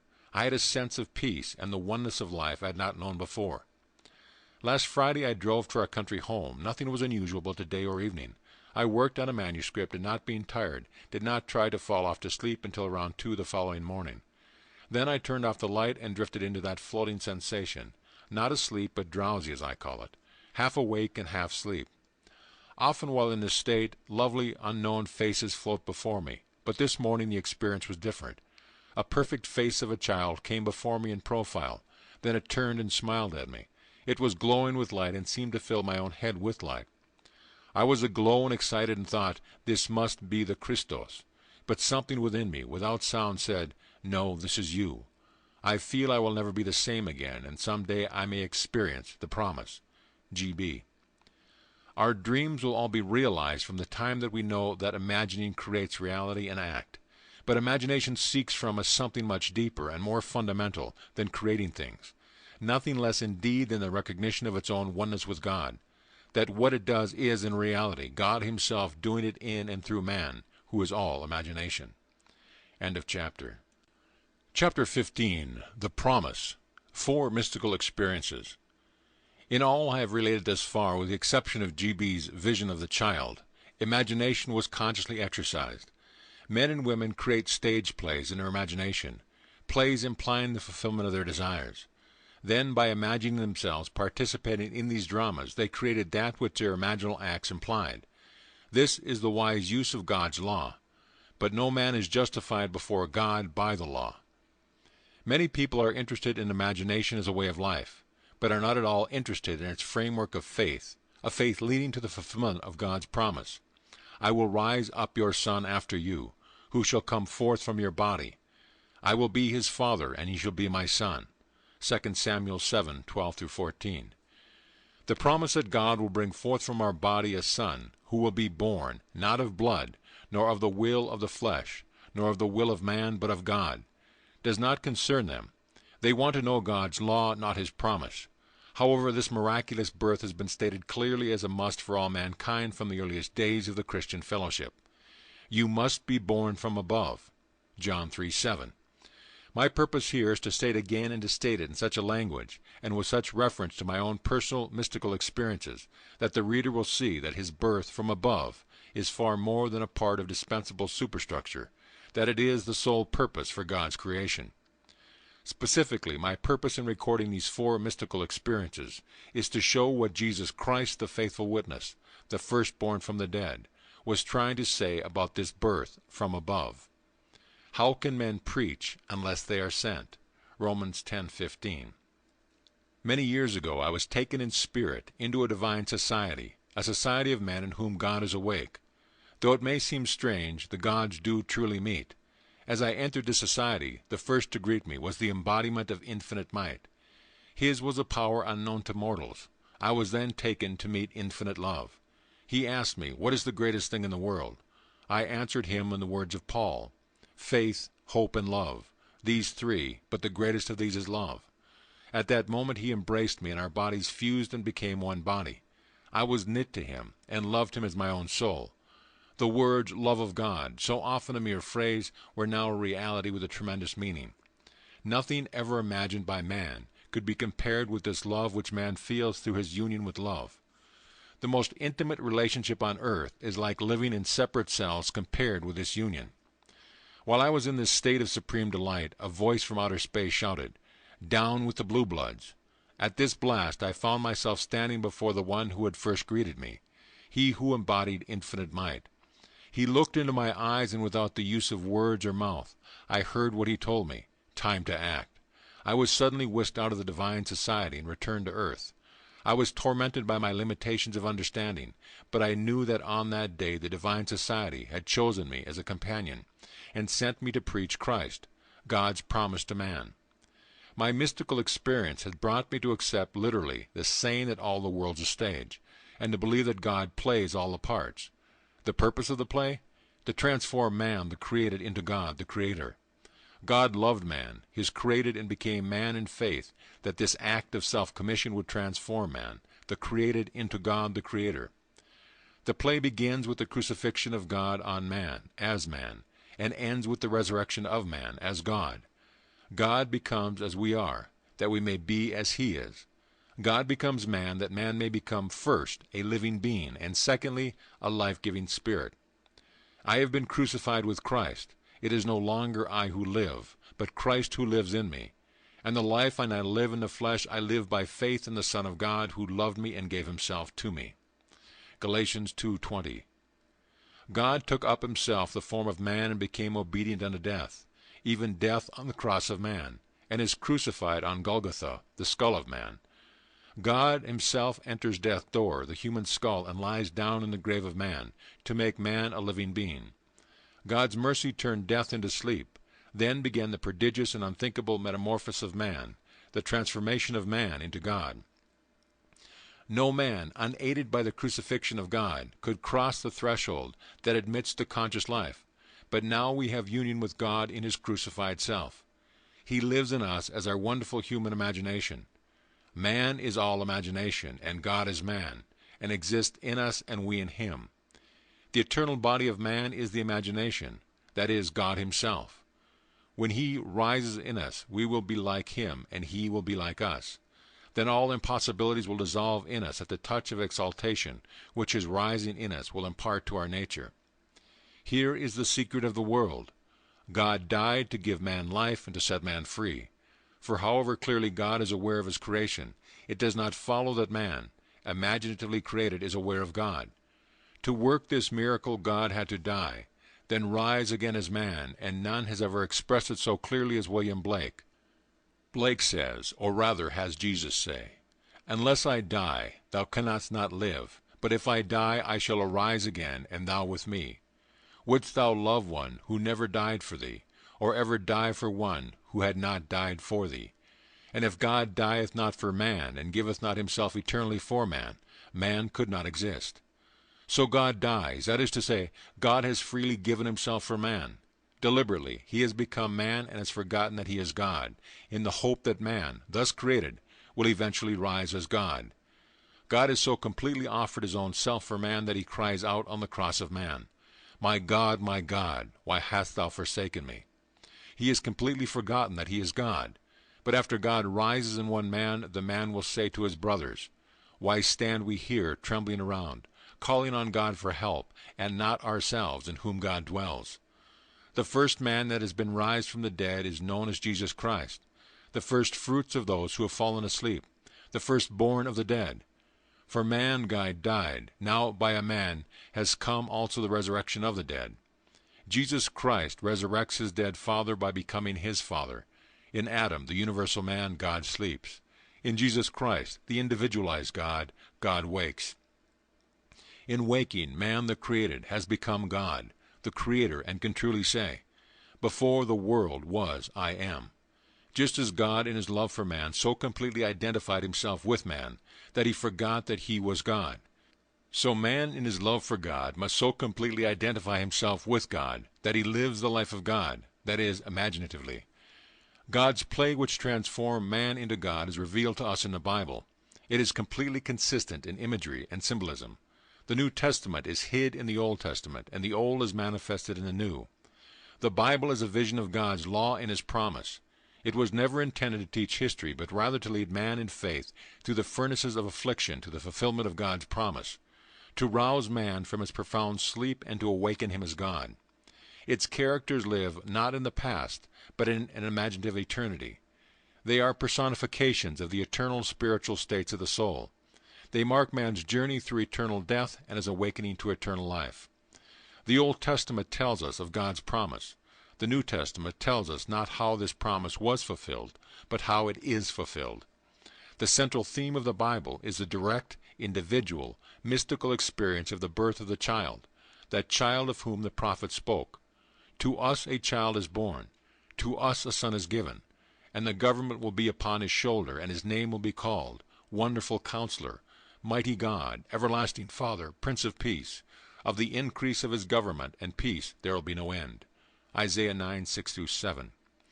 When the child is revealed to us, we see it, we experience it, and the response to this revelation can be stated in the words of Job. "I have heard of thee by the hearing of the ear, but now my eye sees thee." The story of the Incarnation is not fable, allegory, or some carefully contrived fiction to enslave the minds of men, but mystical fact. It is a personal, mystical experience of the birth of oneself, out of one's own skull, symbolized in the birth of a child, wrapped in swaddling clothes and lying on the floor. There is a distinction between hearing of this birth of a child from one's own skull, a birth which no scientist or historian could ever possibly explain, and actually experiencing the birth, holding in your own hands and seeing with your own eyes this miraculous child, a child born from above out of your own skull, a birth contrary to the laws of nature.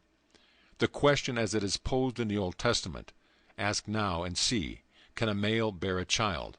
Why then do I see every man with his hands delivering himself like a woman in labor?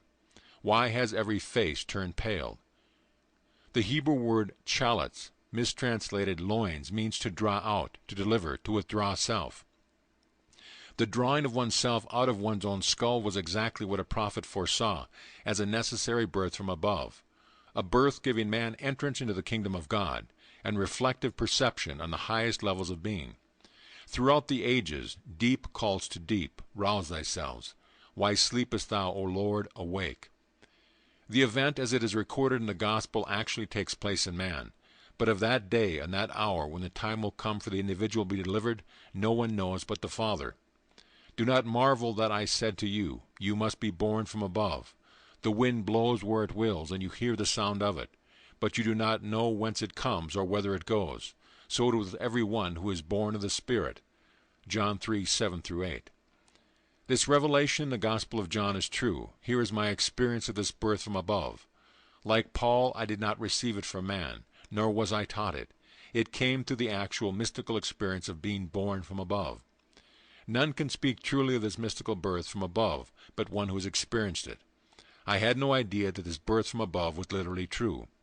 Who, before the experience, could believe that the child, the wonderful Counselor, the mighty God, the everlasting Father, the Prince of Peace, was inwoven in his own skull?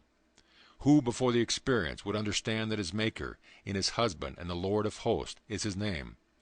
Who would believe that the Creator went into unto his own creation, man, and knew it to be himself, and that this entrance into the skull of man, this union of God and man, resulted in the birth of a son out of the skull of man, which birth gave to that man eternal life and union with his Creator forever. If I now tell what I experienced tonight, I do not impose any ideas on others, but that I may give hope to those who, like Nicodemus, wonder how can a man be born when he is old? How can he enter a second time into his mother's womb and be born? How can this be? This is how it happened to me. Therefore I will now write the vision, and make it plain upon tablets, so he may run who reads it. For still the vision awaits its time. It hastens to an end, it will not lie. If it seems slow, wait for it, it will surely come. It will not delay. Behold, he whose soul is not upright in him shall fail, but the righteous shall live by his faith. In the early hours of the morning of July 20th, 1959, in the city of San Francisco, a heavenly dream in which the arts flourished was suddenly interrupted by the most intense vibration centered at the base of my skull. Then a drama, as real as those I experience when I am fully awake, began to unfold. I awoke from a dream to find myself completely entombed within my skull. I tried to force my way out through its base. Something gave way, and I felt myself move head downward through the base of my skull. I squeezed myself out inch by inch. When I was almost out, I held what I took to be the floor of the bed, and pulled the remaining portion of me out of my skull. There on the floor I lay for a few seconds. Then I rose and looked at my body at the bed. It was pale of face, lying on its back, and tossing from side to side like one in recovery from a great ordeal. As I contemplated it, hoping that it would not fall off my bed, I became aware that the vibration which started the whole drama was not only in my head, but now was also coming from the corner of the room. As I looked over to the corner, I wondered if the vibration would be caused by a very high wind, a wind strong enough to vibrate the window. I did not realize that the vibration which I felt within my head was related to that which seemed to be coming from the corner of my room. Looking back to the bed, I discovered that my body was gone, but in its place sat my 3 older brothers. My oldest brother sat where the head was. My second and third brothers sat where the feet were. None seemed to be aware of me, although I was aware of them and could discern their thoughts. I suddenly became aware of the reality of my own invisibility. I noticed that they, too, were disturbed by the vibration coming from the corner of the room. My third brother was the most disturbed and went over to investigate the cause of the disturbance. His attention was attracted by something on the floor, and looking down he announced, "It's Neville's baby." My other 2 brothers, in most incredulous voices, asked, "How can Neville have a baby?"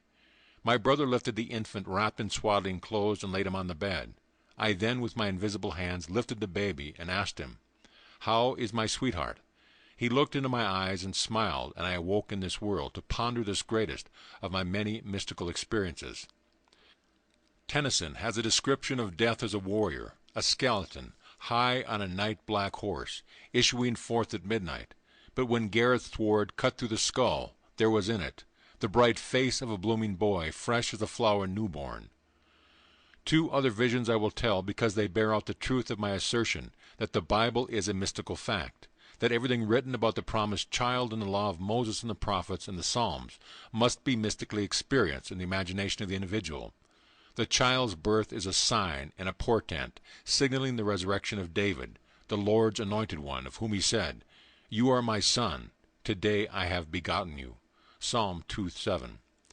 5 months after the birth of the child, on the morning of December 6, 1959, in the city of Los Angeles, a vibration similar to the one which preceded his birth started in my head. This time its intensity was centered at the top of my head. Then came a sudden explosion, and I found myself in a modestly furnished room. There, leaning against the side of an open door, was my son David, of biblical fame. He was a lad in his early teens. What struck me forcibly about him was the unusual beauty of his face and figure. He was, as he was described in the book of Samuel, ruddy with beautiful eyes and very handsome. Not for one moment did I feel myself to be anyone other than whom I am now. Yet I knew that this lad David was my son, and he knew that I was his father, for the wisdom from above is without an uncertainty. As I sat there contemplating the beauty of my son, the vision faded, and I awoke. I and the children whom the Lord hath given me are signs and portents in Israel from the Lord of hosts, who dwells on Mount Zion. God gave me David as my very own son. I will raise up your son after you, who shall come forth from your body. I will be his father, and he shall be my son. God is known in no other way than through the Son. No one knows who the Son is except the Father, or who the Father is except the Son, and anyone to whom the Son chooses to reveal him. Luke 10:22. The experience of being David's father is the end of man's pilgrimage of earth. The purpose of life is to find the father of David, the Lord's anointed, the Christ, Abner, whose son is this youth. And Abner said, As your soul lives, O king, I cannot tell. And the king said, Inquire whose son the stripling is. And as David returned from the slaughter of the Philistine, Abner took him and brought him before Saul with the head of the Philistine in his hand. And Saul said to him, Whose son are you, young man? And David answered, I am the son of your servant, Jesse the Bethlehemite. Jesse in any other form of the verb to be. In other words, I am the son of who I am. I am self-begotten. I am the Son of God the Father. I and my Father are one. I am the image of the invisible God. He who has seen me has seen the Father. Whose son is not about David, but about David's father, whom the king had promised, to make free in Israel. Note, in all these passages, the king's inquiry is not about David, but about David's father. I have found David, my servant. He shall cry to me, Thou art my father, my God, and the rock of my salvation, and I will make him the firstborn, the highest of the kings on earth. Psalms 89. The individual who is born from above will find David and know him to be his very own son. Then he will ask the Pharisees, who are always with us, What do you think of the Christ? Whose son is he? And when they say to him, The Son of David, he will say to them, How is it then that David, in the Spirit, calls him Lord? If David thus calls him Lord, how is he his son? Man's misconception of the role of the Son, which is only a sign and a portent, has made the Son an idol. Little children, keep yourselves from idols. God awakes, and that man in whom he awakes becomes his own father's father. He who was David's son, Jesus Christ, the Son of David, has become David's father. No longer will I cry to our father David, thy child. I have found David, he has cried to me, Thou art my father.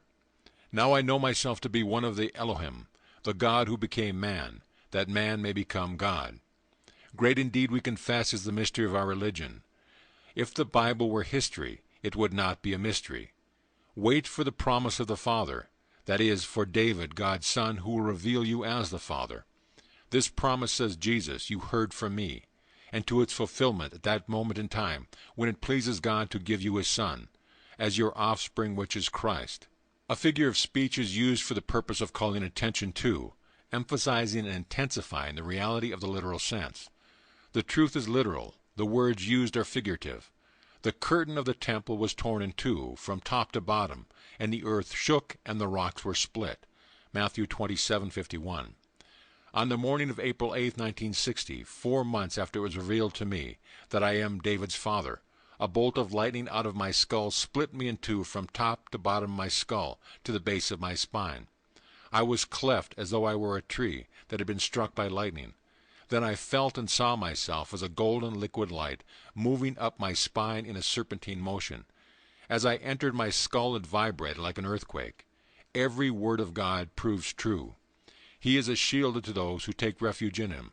Do not add to his words, lest he rebuke you, and you be found a liar. And as Moses lifted up the serpent in the wilderness, so must the Son of Man be lifted up. John 3:14. These mystical experiences will help to rescue the Bible from the externals of history, persons and events, and to restore it to its real significance in the life of man. Scripture must be fulfilled in us. God's promise will be fulfilled. You will have these experiences, and you shall be my witness in Jerusalem, and in all Judea, and Samaria, and to the end of the earth. Acts 1:8. The widening circle, Jerusalem, Judea, Samaria, the end of the earth, is God's plan. The promise is still maturing to its time, its appointed time, but how long, vast and severe, the trials are you find David your son, who will reveal you as God. The Father were long to tell, but it hastens to the end. It will not fail. So wait, for there will be no postponement.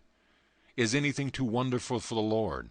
At the appointed time I will return to you, in the spring, and Sarah shall have a son. Genesis 18:14. End of chapter. End of book.